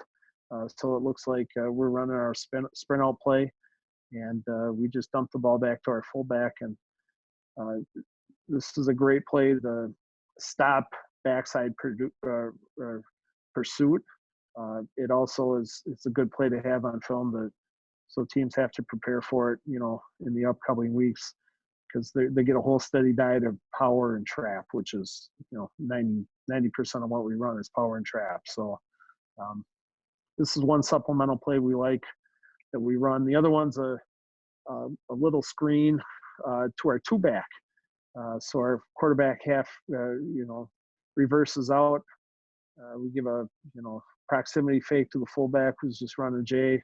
Our two back runs through and a crappy fake. And then we try to get our four back to get across the quarterback's face as fast as he can. So then our QB can just turn and dump that ball out to the two back. You can have a screen team with it. You can have your guard and tackle on it. You don't have to have your guard and tackle on it. I guess it just all depends. I mean, you might have some people in your quarterback's face right now, but if you run counter enough, they pretty much dismiss that two back. All eyes get focused on that four back, running that little counter step and pausing for a second, and then they see that enough, they just dismiss where that two back is, and he's usually wide open over there in the flat. So again, that's been a good play for us.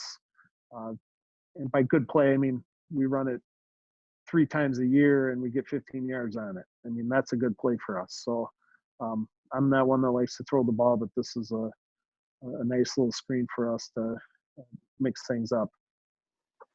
And then, of course, traditional boot. I mean, we're not breaking any new ground here, but it's a split flow play. It gives us another play where our fullback goes to that backside edge. So now we run counter, we run boot, we can run a couple little screens off of it, and it fits within the series of what we do, and it keeps our offense sequential.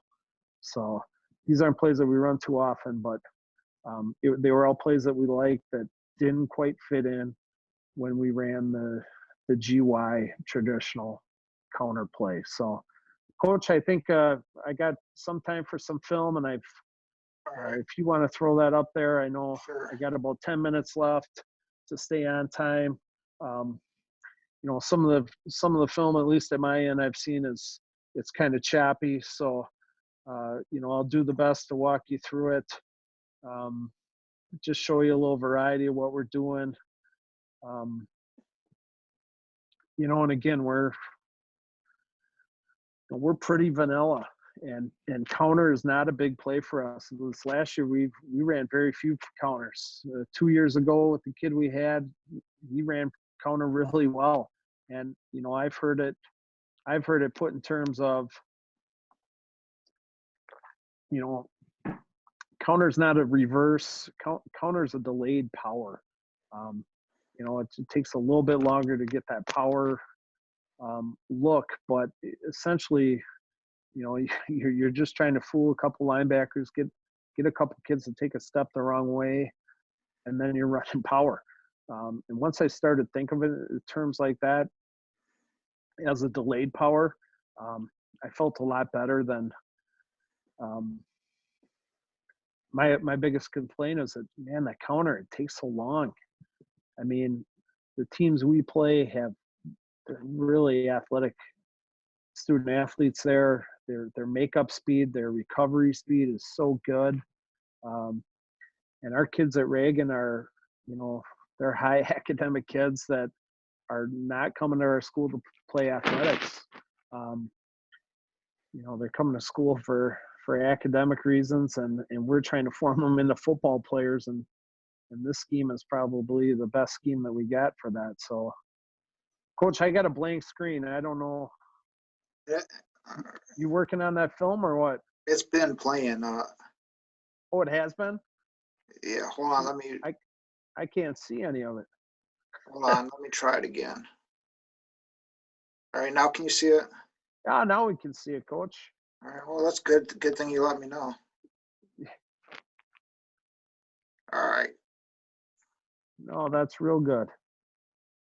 Play 2. All right. All right. Yeah, run that one back again, Coach. That's our you can see it. It's our screen. It's a split flow. We get a real crappy look by our quarterback. He's just running out there and getting depth. You're going to see our team in the past is not, our competition we play is not very good.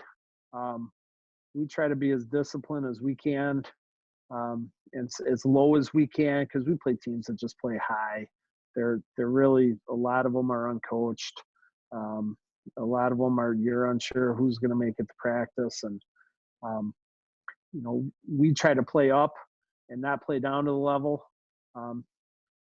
And so a lot of times it's poor football by who we're playing, and sometimes we play down to that. But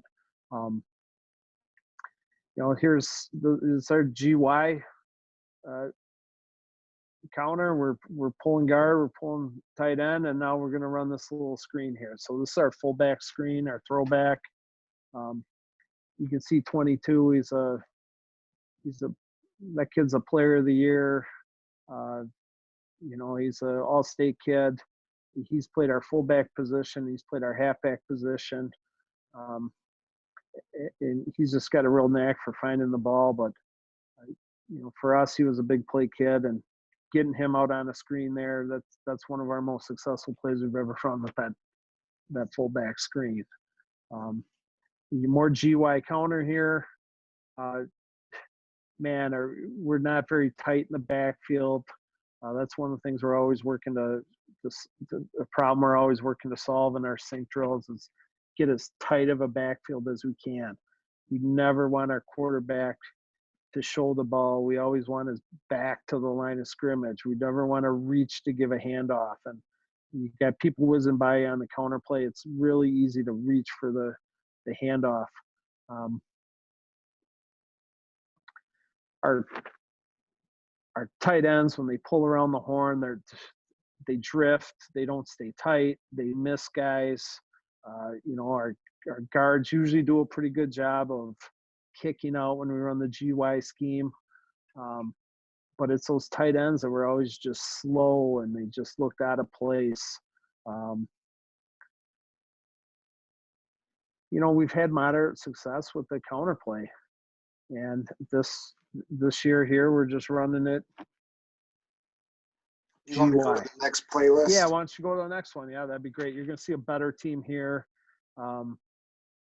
This is a team that we've never beat them. They're consistently in the playoffs. A team by the name of Riverside, and they've got our number. They're bigger. They got D1 athletes. I got one kid going to play D3. So, these guys got kids going to Wisconsin on full rides. So,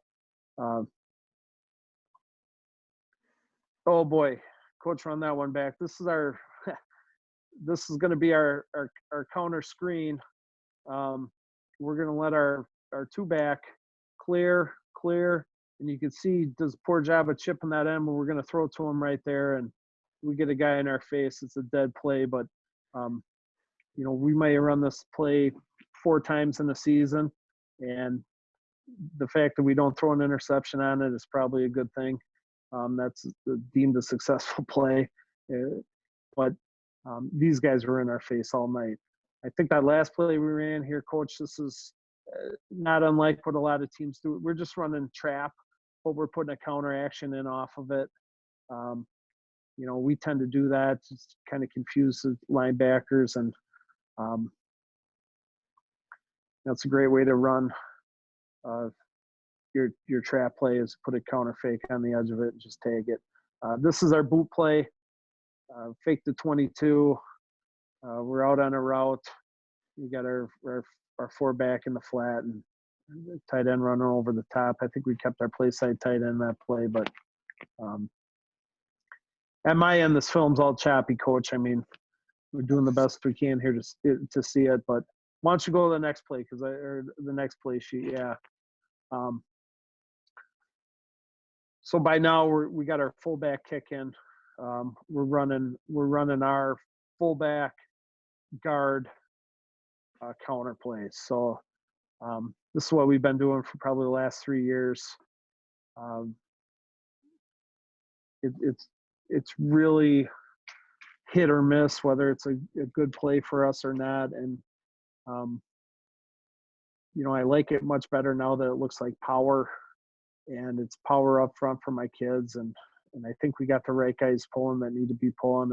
It looks better in our backfield. But I struggle every year. I go, I think we should change counter. I think we should have a quarterback counter. I think we should have a full flow counter. I think we got the tight ends this year to run it. Here we go, Coach. This is the 25. He's another all-state kid for us. 1,000-yard rusher. He's played fullback and halfback. This is the little screen that we run to him off our split fake. I think we've run this play probably 3 times in the last 5 years, and this is one of the better ones we've run it. Our quarterback actually got the ball. If we caught it, we didn't get sacked. But it's there. It's a play that, the kids, he just gets lost. He gets forgotten about. And I think it's a real easy add, to your offense, just being creative and a different way to run, screens is. It's incomplete. That was an incomplete fullback.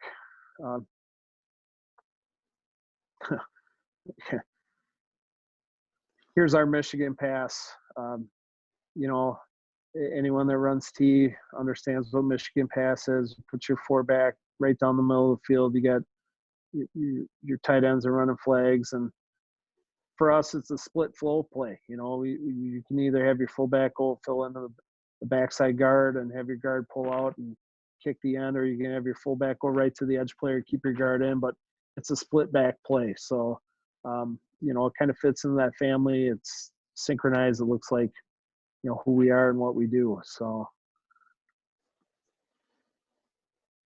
All right, Coach. Yep.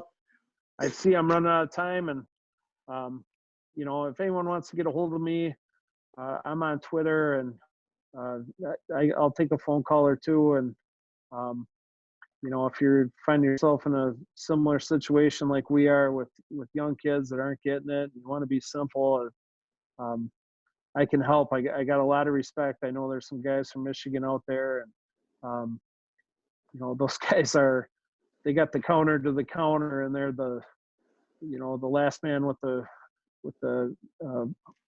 dry erase marker is going to win the battle. And, I in some ways I feel lucky we're isolated over here in Wisconsin, where no one knows what we're doing and nobody understands what it is. And, we take that law of blocking everything under the sun because we have to. We never know what it is we're going to see, or week to week, we have no idea what kind of defense we're going to get. So the goods and the bads with it. But I thank you, Kyle, for letting me come on here and say my piece. So cool. Well, boy, I feel a little guilty listening to some of you guys talk. My world seems pretty simple.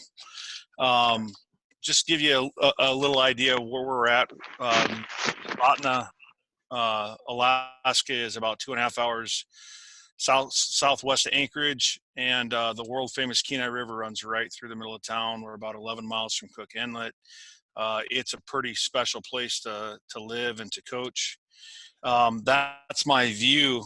At the end of that road right there on the left is our high school, and that's Mount Redoubt across the inlet. There's an inlet between there, and it's erupted a couple times. It's an active volcano, dumped ash on us, shut school down and stuff on us a couple times. But it is kind of what you think of when you think of a small town, Alaska. We're population of maybe 6,000-7,000 people, so we're a pretty small community. And yes, the fishing really is that good, and it's a great benefit of being in a place like this in the summertime, really being able to get out and catch halibut and sockeye and king salmon and all that good stuff. So a little bit about our program.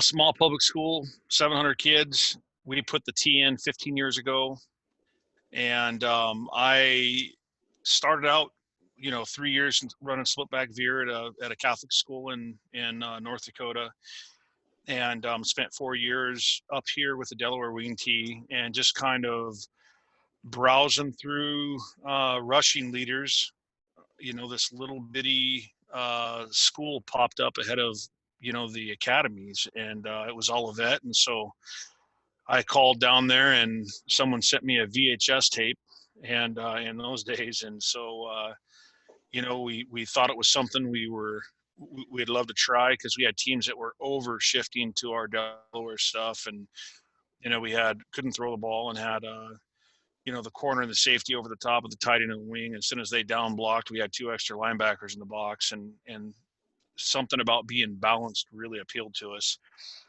And so, we got a hold of the coaching staff there, and they sent Jay Kerrigan and the running backs coach up to Alaska for us, and they helped us do our initial install. And I think we're 5-3 that year. The next year, I flew down to South Bend, Indiana, and drove up to Three Rivers, Michigan, and went to, I think it was the second T clinic when Coach Baker was still having it there at Constantine. And a couple years later, we brought Coach Griff up to Alaska, and just to pick his brain as much as we could.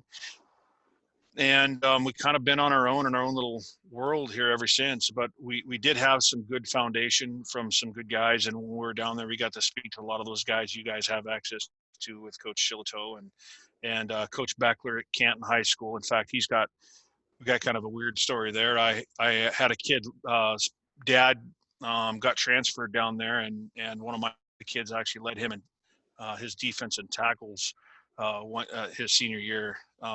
Just kind of an interesting deal going from one T school to the next. So, but I did have some pretty good influences early on. We end up having to play up 3 or 4 times a year. If you can see that 139 in 10 and 15 years is not a typo. We've been that pesky program up here, the only one doing it, and nobody can figure out what to do with this. We've won 12 state championships, including the last 8 in a row. At our level, we've beaten the state champion at the division above us at least half a dozen times in those same years. We broke our state record for consecutive win streaks was 29. We're actually neck and neck there with Kimberly, Wisconsin, and we were number 2 in the country at one point, and lost to a school with an enrollment of 1,700 playing up. And they scored on a QB sneak with a second left on the clock. That's how the streak ended. Pretty brutal. And that was 2 years ago. And then this last year, we ran the table again. So we've had more success than we know what to do with. It's been unbelievable. It's a crazy ride, and I can't believe that it's still going on. So we're very grateful of everything that we've been able to accomplish, and we feel that the T has been just a huge part of it. The kind of the way I took this presentation is I wanted to just kind of drop some nuggets for you guys and tell you some of the things that we do in our program from a cultural standpoint that are important to us. And I think, first of all, everything begins with your feeder program. We take care of ours. We have Pop Warner here in town. We run a clinic each year for our youth coaches, and we tell them the same things that some of you guys probably do. Don't yell at kids, don't stand in lines, don't punish kids by running, all that stuff. We've always felt like the most important thing is that they're still playing football, when they get into junior high, so we have a chance to get them into our program. The little shirts over there, use your resources, guys. I go to the Shriners and ask them for they donate those shirts every year because I let them put their logo on the sleeve, and it says future Soldotna, future football players, got our helmet on it, and it's just another way to kind of brand your community with with all those young kids. There's shirts like that rolling around all over our community from years of doing the camp. Another thing we do is we require our high school players to put 10 community service hours directly into Pop Warner in order to letter. It's their only lettering qualification. Either they did their service hours or not, because a lot of those guys, it's dads, they need help. And we've got kids, some of them never played, some of them haven't played in years, or didn't play for us. There's a lot of that. And so, although we're starting to have dads come through that actually played for us after years of doing it, but the best resource they have is our own kids to help them with their practices and stuff. So we run a camp with kids where it's a lot of it is installed. We'll help them, with different, that's one age level there, but we'll help them with I guess it's two by the looks of it, but we'll help them with some install, teach them how to run a warm up, you name it. I mean, anything that they need to help be successful, and then back that up by having our players come out to their practices throughout the season and put their time in. We also invite those guys, our youth coaches, to come stand on our sidelines. I had a guy ask, several years ago, just wanted to hear, what we were doing. And so it's kind of a big deal for some of them. Some of them have boys that are on their way up. And so, we felt that was kind of an important thing for us. The other thing we did for them is we created a Google Drive for them. I'm going to see if I can pull that up. And it's a shared drive. We give it access to all the coaches, and it has everything you can imagine in it. We put stuff on backfield mechanics in there, and it, just a bunch of videos of some of that's a little older, but videos of kids doing drills. And then some of the times, I've gone out to practices that weren't even my own, and with 9, 10-year-olds here. See if this will open. There we go. With 9, 10-year-olds. Step in there, get ready. And so, just things like that. You want to see 9, 10-year-olds in our community running the tee, and trying to at least organize it and do it correctly.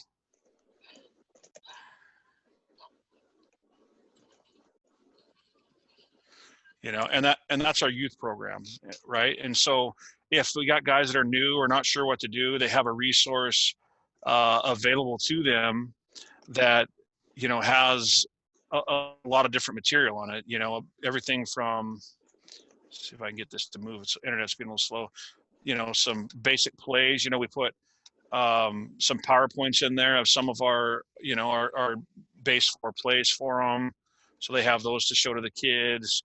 And just built a resource for those guys, a place where they can go and actually have some information they can get if they don't have access to us during the season.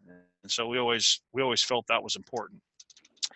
And I thought this was funny too. I was going through, it was an old phone. I don't know if I can get this to come up or not.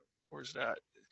This is my current, or my quarterback that just graduated this last year, and my son is actually the right halfback. He's heading down to Dickinson State University to play tight end next year, and they're about, I don't know, what do you think, 8 years old? That's keep pass, and so by the time they get to me, in the group now that I have has ran this offense their whole lives. They don't know any other offense. It's all they've ever ran. And so they got a lot of experience, and we've done, we work pretty hard and make ourselves as available as we can to make sure that those guys have the help they can, and our kids identify with it. There's nobody complaining in our community about running the full house tee. They know that it's one of the reasons that, we've been able to reel off all the success that we've been able to have. And yeah, that's a caribou that snuck into our fence and is, next to our turf field. So it's not implanted in there, and had to run his butt out of there. But one of the things, just kind of going to the next piece, one of the other things we do that I think is awesome is we do something that we call Camp Brotherhood. And there is a statewide football camp up here that we go away to in June. And then we run a high school camp at our place where we bring in 4 or 5 teams every year. And we never really got that Remember the Titans thing where we go away and it's just us. And so you know, and you can't, and the end of July and early August, and this is prime fishing season. You couldn't find a place to be if you wanted to. I mean, I'm talking like this is B&B Central. There's no hotel rooms. I mean, you couldn't. There's no way to even recreate that experience. So we just use our school. We lock them in the school for the first 3 practices. They bring air mattresses. We have family sponsor meals. So we eat. We have tons of stuff left over. In fact, we eat really, really well. And we take their phones away, so they actually have to talk to one another. And we get a week's worth of install that's really, really good, real quality install in 3 days. And I always feel like we start the season off really well. We're doing a lot of team building activities while we're in there as well. You know, and it gives me a chance too. You know, I do the install for everything. You know, I run the offense in our building. I get to install the O-line. And then they'll go and lift or do an activity or something with another coach, and I'll do install with the backfield, and I can bring in our lower level high school coaches and have them actually sit there with the kids and get that install of each individual play those first 3 days. You know, they're getting the base 5 plays in those first 3 days, and those guys get it kind of taken back to school every year. And so we've always felt that that Camp Brotherhood was an important piece of our program, and you know, really got us off to a good start every year.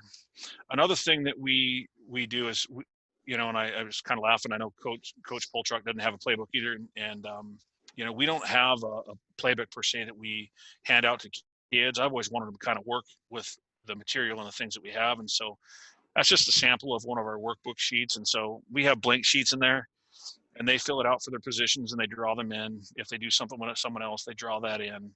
And I do give them a binder, and it probably has 80% motivational stuff, motivational stories, quotes, commitment sheets, stuff about film, character lessons. It is, you know, the one thing it does do is it forces you to be pretty organized. I got to know what's going on, you know, each week in order to pull it off. One example is, you know, like homecoming week. We always do our respect for women character unit during homecoming week. I just think it's kind of an important time to do that. But, you know, and so one thing I'm going to do next year that I hadn't done is I am going to, I took my son on a recruiting trip down to Morningside College, and Coach Ryan down there has everything. I don't know if he goes to Kiko or whatever, but he has it with a, you know, the plastic clips and a cardboard outer shell, like a, you know, like a custom thing. And I think I'm going to do that this year with it, make it look good. We install like, you know, with PowerPoint presentations and huddle cut-ups, just like you're in a clinic, to the kids, and have them fill out their workbooks and take notes as we're going. And so that's kind of how we do our install. But, and then if for some reason a kid loses the playbook, they got, you know, just what the left tackle does. Hopefully that's not the kid who loses it, but that's kind of how we do our install. Out of state travel. Okay. And I threw this on here. We're obviously in the middle of nowhere. The only money we get from our district is for coaching stipends. We earn all of our own money.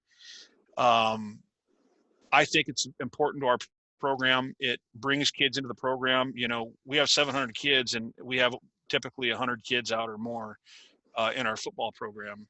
And, you know, the opportunity to do these trips is one of the reasons for that. And we always feel like, sure, we get a kiddo or two that are maybe out there just because they want to hang out and be a part of those things. But, you know, we're also gaining some diamonds in the rough that develop over the course of time too. So, you know, that's been big for us. Coach, you have 2 questions. Okay. Can you go? One being, do you have a leadership council? And then second is, what is some of the fundraising you do to fund these trips? So for one, yes, I have a leadership council. In fact, we're supposed to meet on Zoom here this next week. I'm still trying to get myself organized for that as well. And I think we run it probably a lot like everybody else does. You know, I put a curriculum together. I do usually there's like 8 or 10 meetings about every couple of weeks, the last quarter and a half of school. And then, I just kind of pulling and stealing from other places like most people, as far as what we do. But I've got the Jansen books. I bought every kid a book before, and we've just gone through it like a workbook. I don't like that. It just seemed like school. And so we try to be a little less formal. Like this next meeting, I'm going to have them go interview a former player and ask them what their number one regret was. And then we're going to have a Zoom meeting just doing that. And so it's a little less formalized than I've done in the past. We used to, everybody took a turn and brought food. And so we're kind of missing that. And then we'd always finish it off with, last year we played mini golf. The year before we played paintball. We always finish it off with something. And for them to be voted as the captain on a program, they have to have been in leadership council. And so there's an actual ballot that we do. And those kids will have had to put some time in. So is there another question? Yeah, it was, how do you fundraise? What's some of the fundraising you do to fund these trips? So here's what I do. Okay. I have some similar fundraisers to everybody else. We do the card sales. And again, being a standalone community, it's nice because there's a lot of people that'll buy that stuff just to support us. We do a golf tournament every year, although that's probably in limbo this year. We do it in early June usually. And that's a huge fundraiser for us. We have several small things that aren't worth mentioning. The biggest thing on the years we travel, we do one of those online fundraisers where people make a little highlight video, kind of like Huddle Campaign used to be, and it's absolutely amazing for us. And what one of the reasons it is we've gone back in the past, and myself and some coaches, we sat there and went through every single yearbook. Our school was established in 1980. And we got a list of every single player who was in every single team, and we assigned a person for that we thought we could trust with each year, and had them find contact information for each one of those. And some of them, it's still a growing list. And I'd say we probably have about 60% of it right now. And when we did our online fundraising campaign, our coaches typed all those in. And so the kids did all their personal, their emails. We typed ours in. And the last one we did, we probably raised $26,000. And that was our cut. And we had guys that are oil execs up here in Alaska that played here in like 84 that put $1,000 in there. And so we had some pretty big donors as well. But that's plane tickets kind of off the table right there. But we had to do all that legwork to build a contact list full of alumni to be able to reach those people, because a lot of them don't know. And so, there's some effort involved in that, but we have that list. And the other thing that we get is we get a printout of every person who donated the year before. And so we'll reuse that list. But I only do the campaign on years we travel out every other year. And so on the years I don't do it. I just think that it's first of all, it's not necessary. Plus I want it to be big when I do it, so that I'm only looking, we figure it costs us about $1,000 a kid to be able to pull this off. We're wheeling and dealing. That picture in the bottom right, that's a connection we have with family down in National City, just outside of San Diego. A Hispanic family that are good friends with one of my assistants, and they rolled out the carpet and fed our entire team. And so we're wheeling and dealing. It doesn't cost anything to walk through the redwoods in Northern California. And so we're trying to do it on a budget too, and so there's some things like that, but you're getting a group rate at the zoo. There's ways there's a lot of people who do this and use a company. I don't do that. I have one coach on my staff that's just as crazy as I am and wants to win just as bad. That we're really like co-head coaches. And I made a deal with him that I'll do all the fundraising. You don't have to go to a single fundraiser if you'll organize the trip. You make all the phone calls, set everything up, and he jumped at it. And I bet he regrets that decision now, because he's getting quotes from bus companies and everything else, and it's not cheap. I'm not telling you it's not, but it's important, and it's the justification to our program. I mean, we're in Alaska. I mean, nobody knows whether we're worth the shit or not. And so I can tell you right now, we went down and played Crater High School in Central Point, Oregon. That's the Division 5 or whatever, or 4A runner-up in Oregon. We beat them. 21-7. They were never in the game. And and then this last year we went down and played Christian High School in El Cajon, California. That's a 10-time CIFC champion. We put 42 points on them, 42-7, and absolutely took them behind the woodshed. And so, otherwise, are we just that little team in Alaska that, that's good up there because nobody knows how to play football? Or do I load my kids up on a bus and go, hey boys, we're going to go find some teams that can actually play and go out there and strap it on and see what we're made of. And so it's a test. I mean, those groups that go out, it's not a vacation. It's not just a vacation. We're having fun with our kids and we're building memories, but it's a business trip too. We're trying to find people that, games that are good quality games for us. So is that it for the questions? Yes. Okay. So let's see if I can get the next one here. So another thing that's, just kind of, again, that's important for our program. Obviously, we're not Reagan as far as the academics. We're a public school, man, and we got everybody under the sun. And so, but we've done very well for ourselves in the classroom, and we've made it important for us. And I think, our parents appreciate us because of this. The only way our kids run our program is, number one, you show up later. Number two, you're missing an assignment in a class. We got a big sled and hill out by our game field and practice field, and they run up and down the hill for every missing assignment.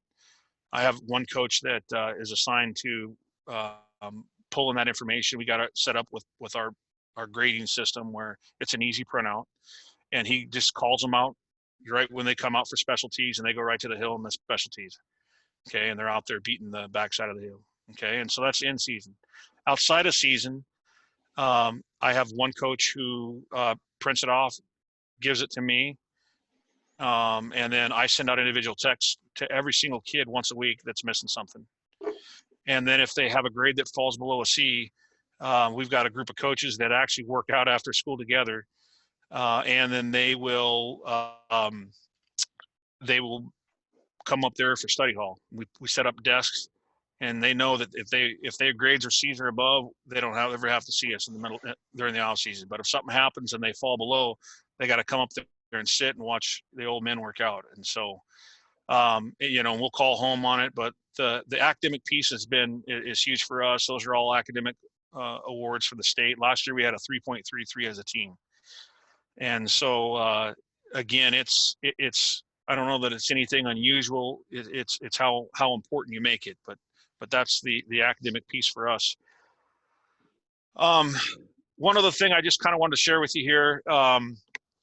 I've heard this before from other key coaches. It's a lineman's offense. We all know that. Our linemen get top billing in our program. They pick their lockers first. They get on and off the bus first. They get any extra food wherever we stop.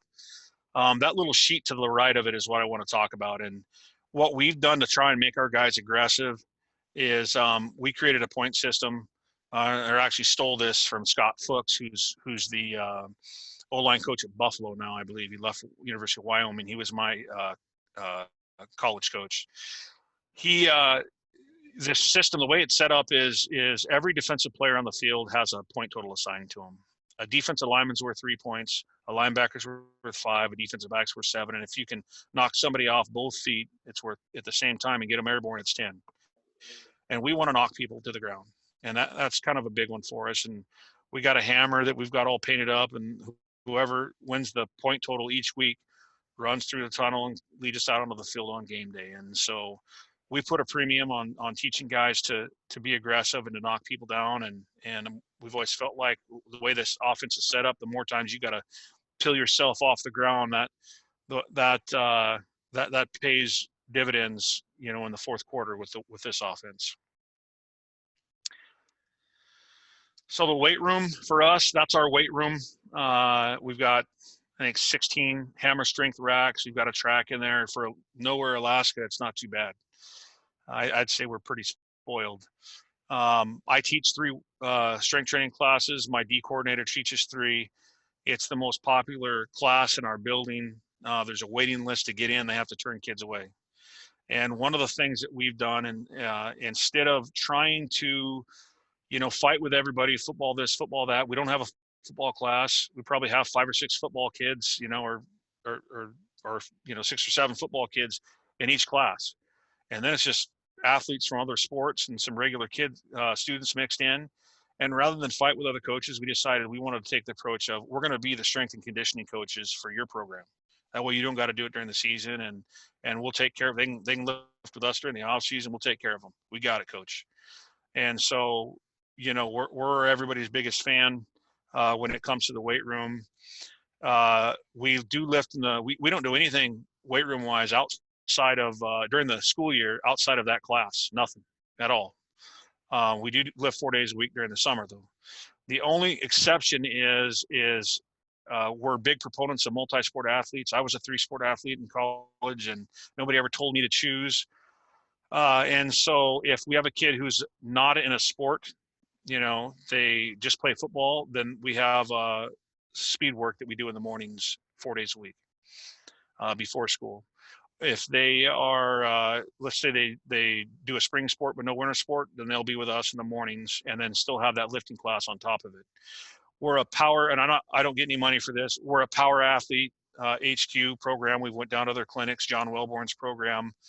We've had to modify it to fit into block scheduling, but that's what we live and die with as far as workouts go. Check it out; it's awesome. We use the field strength program for field athletes. The speed kills, they developed that as well. That's the sprint program that we use. And, I think they're, if you're looking for something, they're worth checking into. Let's see. I want to just share this as well here, and then I'll answer any questions you guys have. This was one day last year, this last football season. I had 2 kids on 2 different college teams play against each other twice in the same day. And I just felt like that was pretty special for us being a little school in Alaska. I had 2 kids playing NAIA ball, one in Valley City and the other one in North Dakota, and the other one in Madison, South Dakota, Dakota State, played against each other.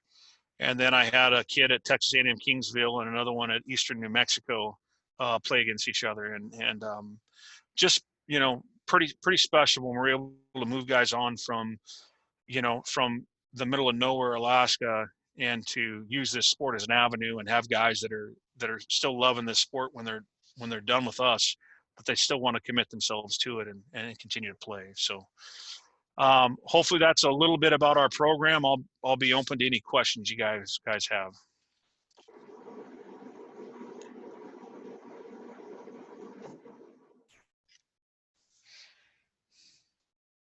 Coach, would you be willing to share your offensive lineman point sheet for the knockdowns for the different positions? Sure. Question is, maybe if you guys can see this, I'll type my, if it'll let me, I'll try and type my email address on here. It's not, there you go. You guys get this down. If you send me an email and ask for it, I'll send it to you. Oh, she also had a question on here asking if we could see some film. See some film of us? Correct. Yeah, let me see if I can. I don't know how great Huddle's been. It's been pretty grainy with what I've been looking at.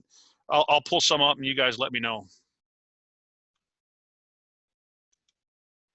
Let's see.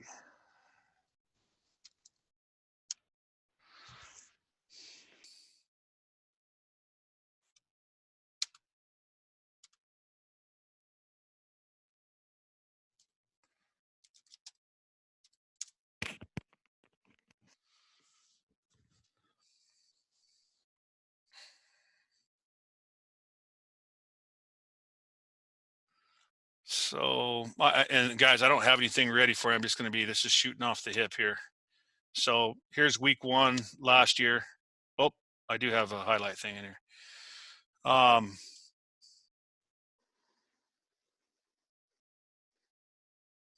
Skip through some defensive stuff here. Is it pretty grainy, Coach?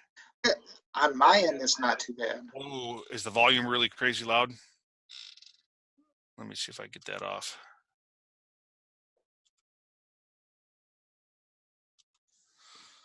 And again, this is, I'm going to have to flip through here, and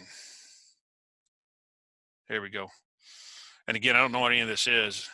We do break the tee some. I know that some guys are purists. There's just a couple things I like to do out with a wing.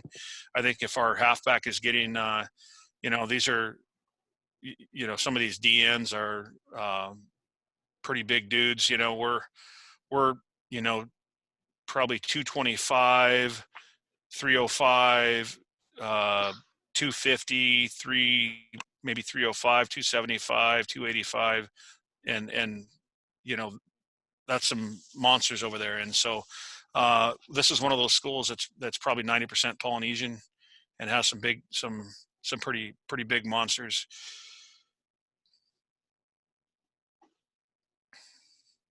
And so this was one of those, you were talking about the counters with a quarterback wrapping through. And so my quarterback screwed this up. He kind of jumped outside a little bit. But I'm an old school. I learned it from Sutter High School in California. We're a guard, kick out, tight end wall team, and we only run it one way and have done it that way for 15 years. And so it's worked for us. We do. What gives us trouble with counter is when you get penetration like anywhere else. And so I've always felt like if the play side will do their job, what happens on the backside is less relevant. But that's just the way we run, and there's no wrong way. I've toyed with it, and in years past, I've had my tackle wall and my fullback kick out very similar to what Coach was doing. Oops. Looks like the same play here. Okay. Oh, different camera angle. Yeah.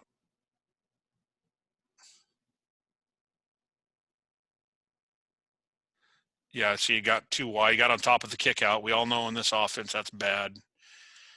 Okay,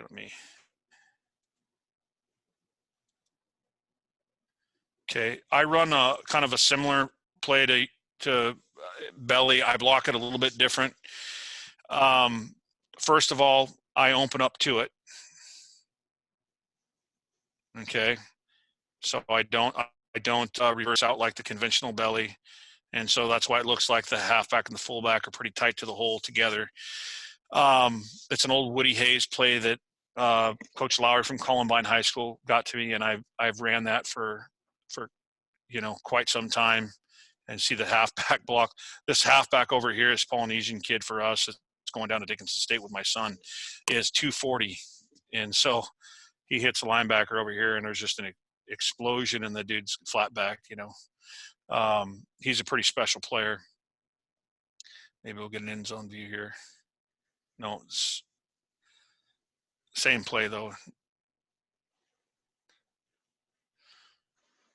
We try and have a tight camera, a wide camera, and then an end zone camera. So we got three angles, but didn't work out very well. This is that belly second man that Coach was talking about.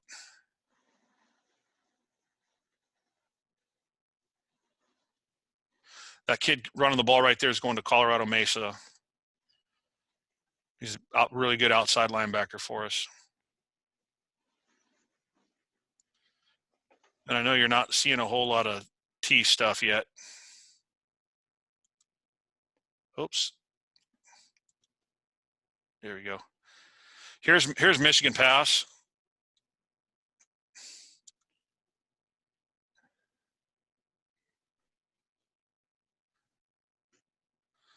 And just kind of settled in. I know it's not usually we get that on the run, but he kind of curled over the top of the coverage.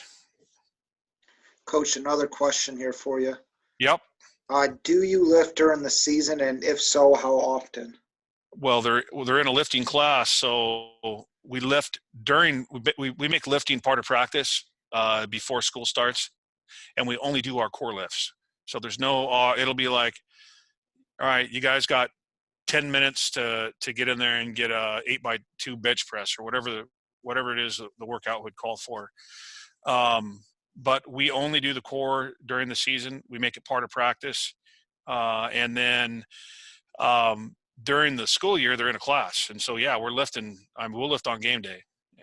You know, we may not max or something, but we keep our strength and conditioning program pretty consistent all the way through.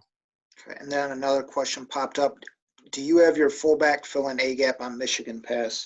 I do, although it's got us into trouble a couple times. I was listening to some coaches, and you know, if they want to bring in, you know, three on the back side, we've been caught a couple times. It happens, not very often, but I'm thinking about counting the backside and having my guard stay and my fullback go to the edge if we get a, you know, any kind of smoke or anything like that off the edge. But I like the misdirection of it. The plays where the fullback is off the midline and the base are not as good. I mean, they're really not, you know. And I run some power lead like everybody else down there, because you have teams that aren't honoring the fullback's fake, and so you might as well get to gain the extra blocker. I do some of those things too, but and I know a lot of what you're seeing is not T stuff so far, but understand that we're like 85% is all base T stuff. I mean, that's the basis of our program. So that was 40 pass. Here's another angle, and you can see how the tight end kind of curled up and basically ran away from the coverage.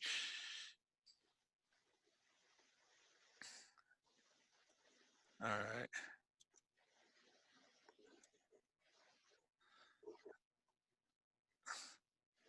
Here's the one thing we do that a lot of T teams don't do.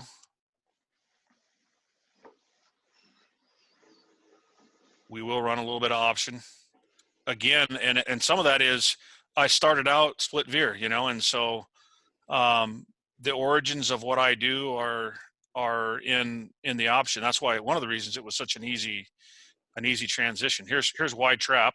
Okay. Hopefully the next one's not cut off as bad. Let's see here.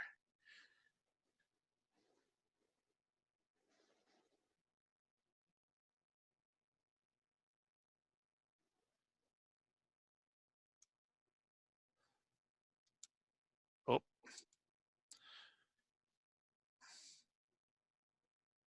I wish he was layered, but we layer like everybody else.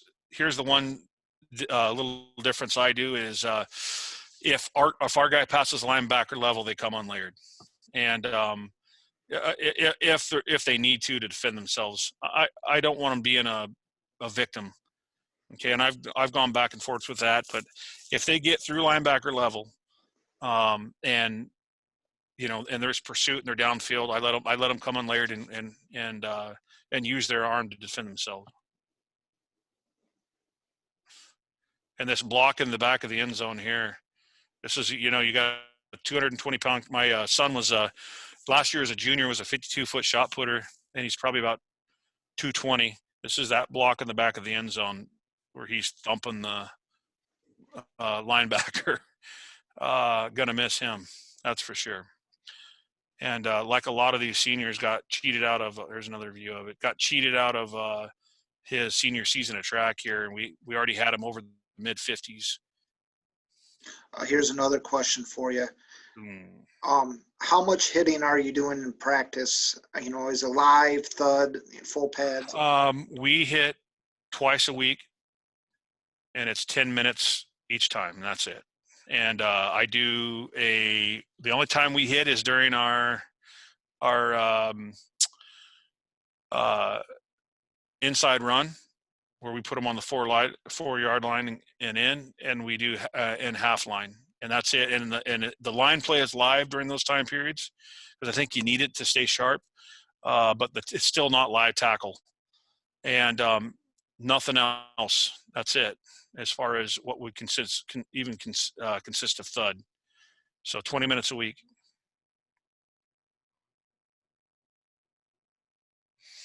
It's cute. We get all out there, but it's still just trap.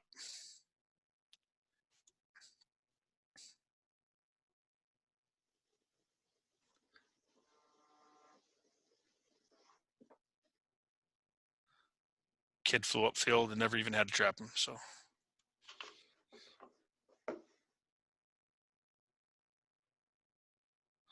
this kid right here, 240 pounds. I tell you what, as far as tee goes, what a stinking luxury.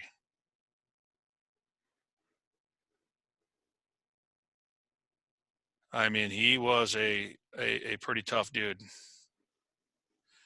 We had to move. We lost our the tight end, the kid that ran that first play of the game, dislocated his shoulder, and so I had to move a JV kid in here because we were kind of paper thin after that, running back wise. And then the other kid, the backup, we lost the starter and the backup. Backup had tweaked his knee, and so we're down to the third string already, like halfway through the first game at a tight end position. So.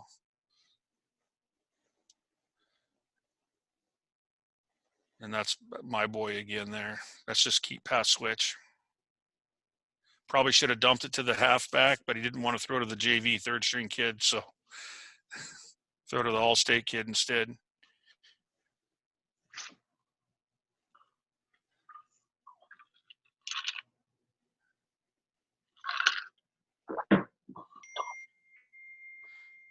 Just air it out and let him go get it. You have another question here. What are your rules on wide trap, and how do you determine who gets trapped on wide trap? Well, on wide trap, I guess I'm a wing. Again, I went from Delaware to Full House T, and I looked at Irv's numbers and was like, nah, that's not me. And so I used Delaware terms. And so for us, wide trap is the tight end would have first backer from center.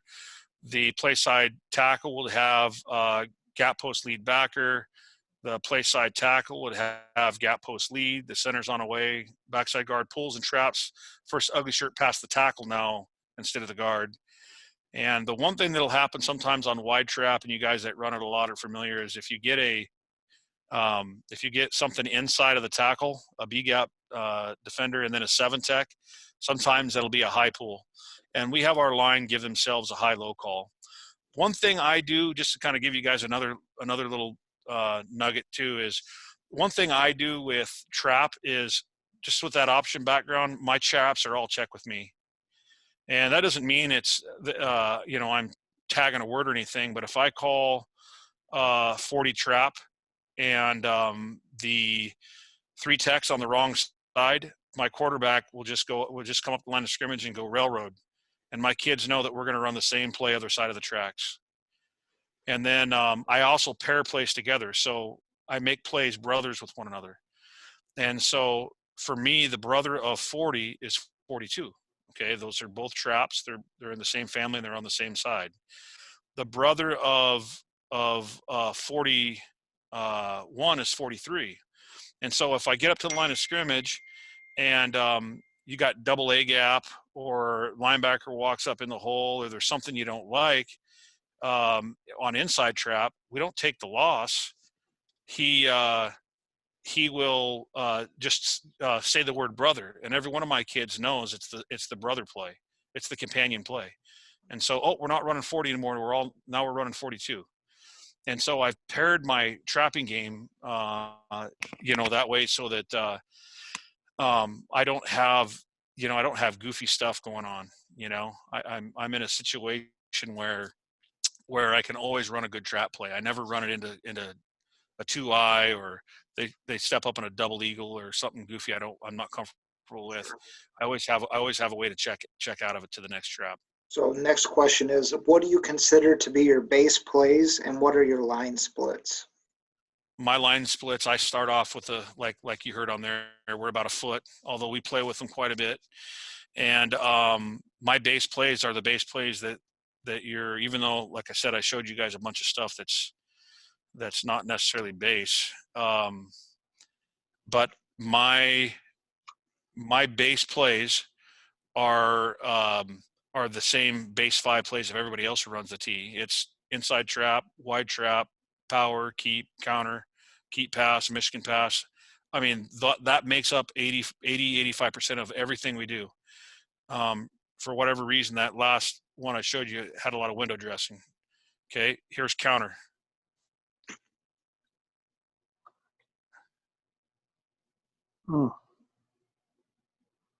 That's tight end peeling back. I love it when tight ends peel back.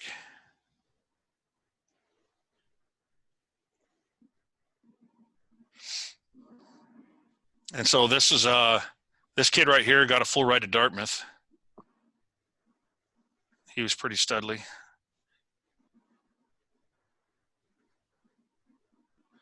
Okay, and you've seen that motion by quite a few teams. And that was just trap. That's just 40. Oops. Window dressing, trap. Okay, nothing fancy.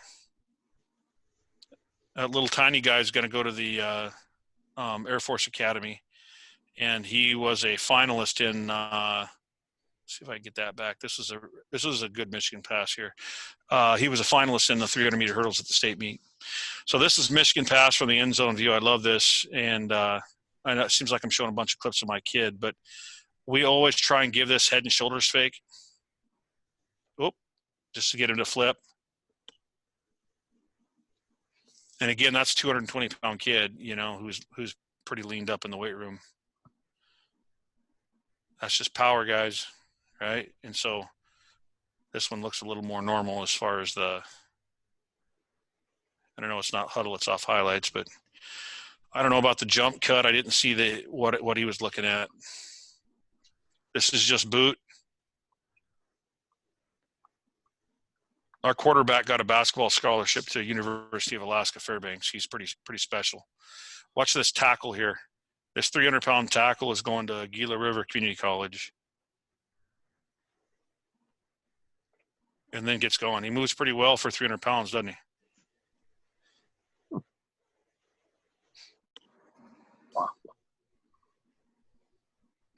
So we're not without some talent. I would never tell anybody that we – this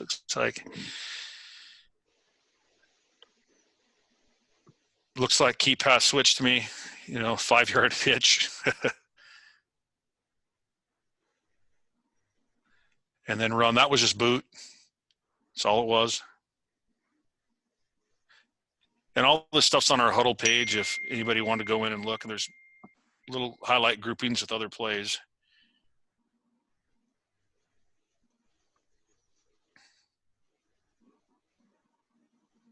I think we faked the camera guy out there. I don't even know what that was. I think it was just trap. Whatever it was cut off. They're tackling our quarterback and faking everybody out.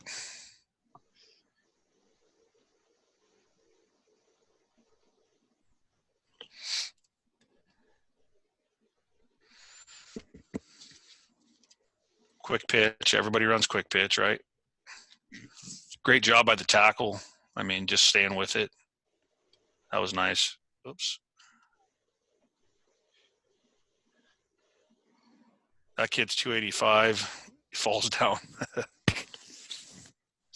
And again, that kid is 240. He's a large human being.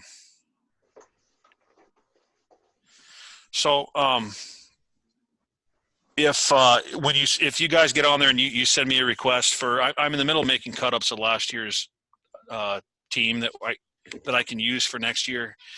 If you guys want to request any game film and you got a Huddle account, when you see that email address, if you ask for that hammer point document that I have, if you request film as well, I have no problem sharing any complete game films. I don't have a whole lot broken down into cut-ups yet.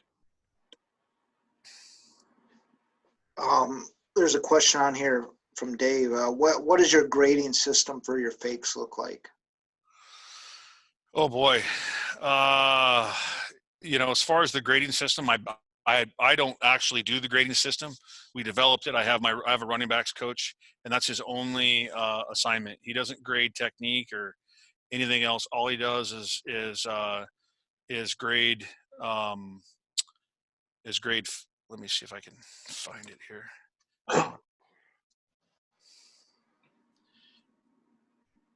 It's but we have a point system that we use. It's run through 4, from basically getting yourself tackled down to not faking, to faking and not drawing someone, to faking and getting someone to kind of look at you but not chase you.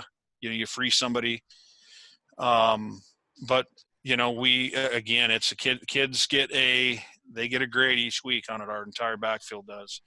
They get their grade there, and our linemen go through hammer points at the same time on Mondays.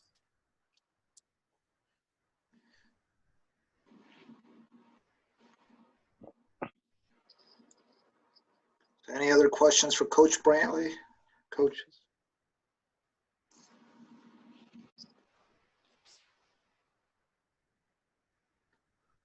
Well, all right, Coach. I appreciate you coming on, taking the time to talk football with all of us. Hey, no problem at all. Thanks for having me.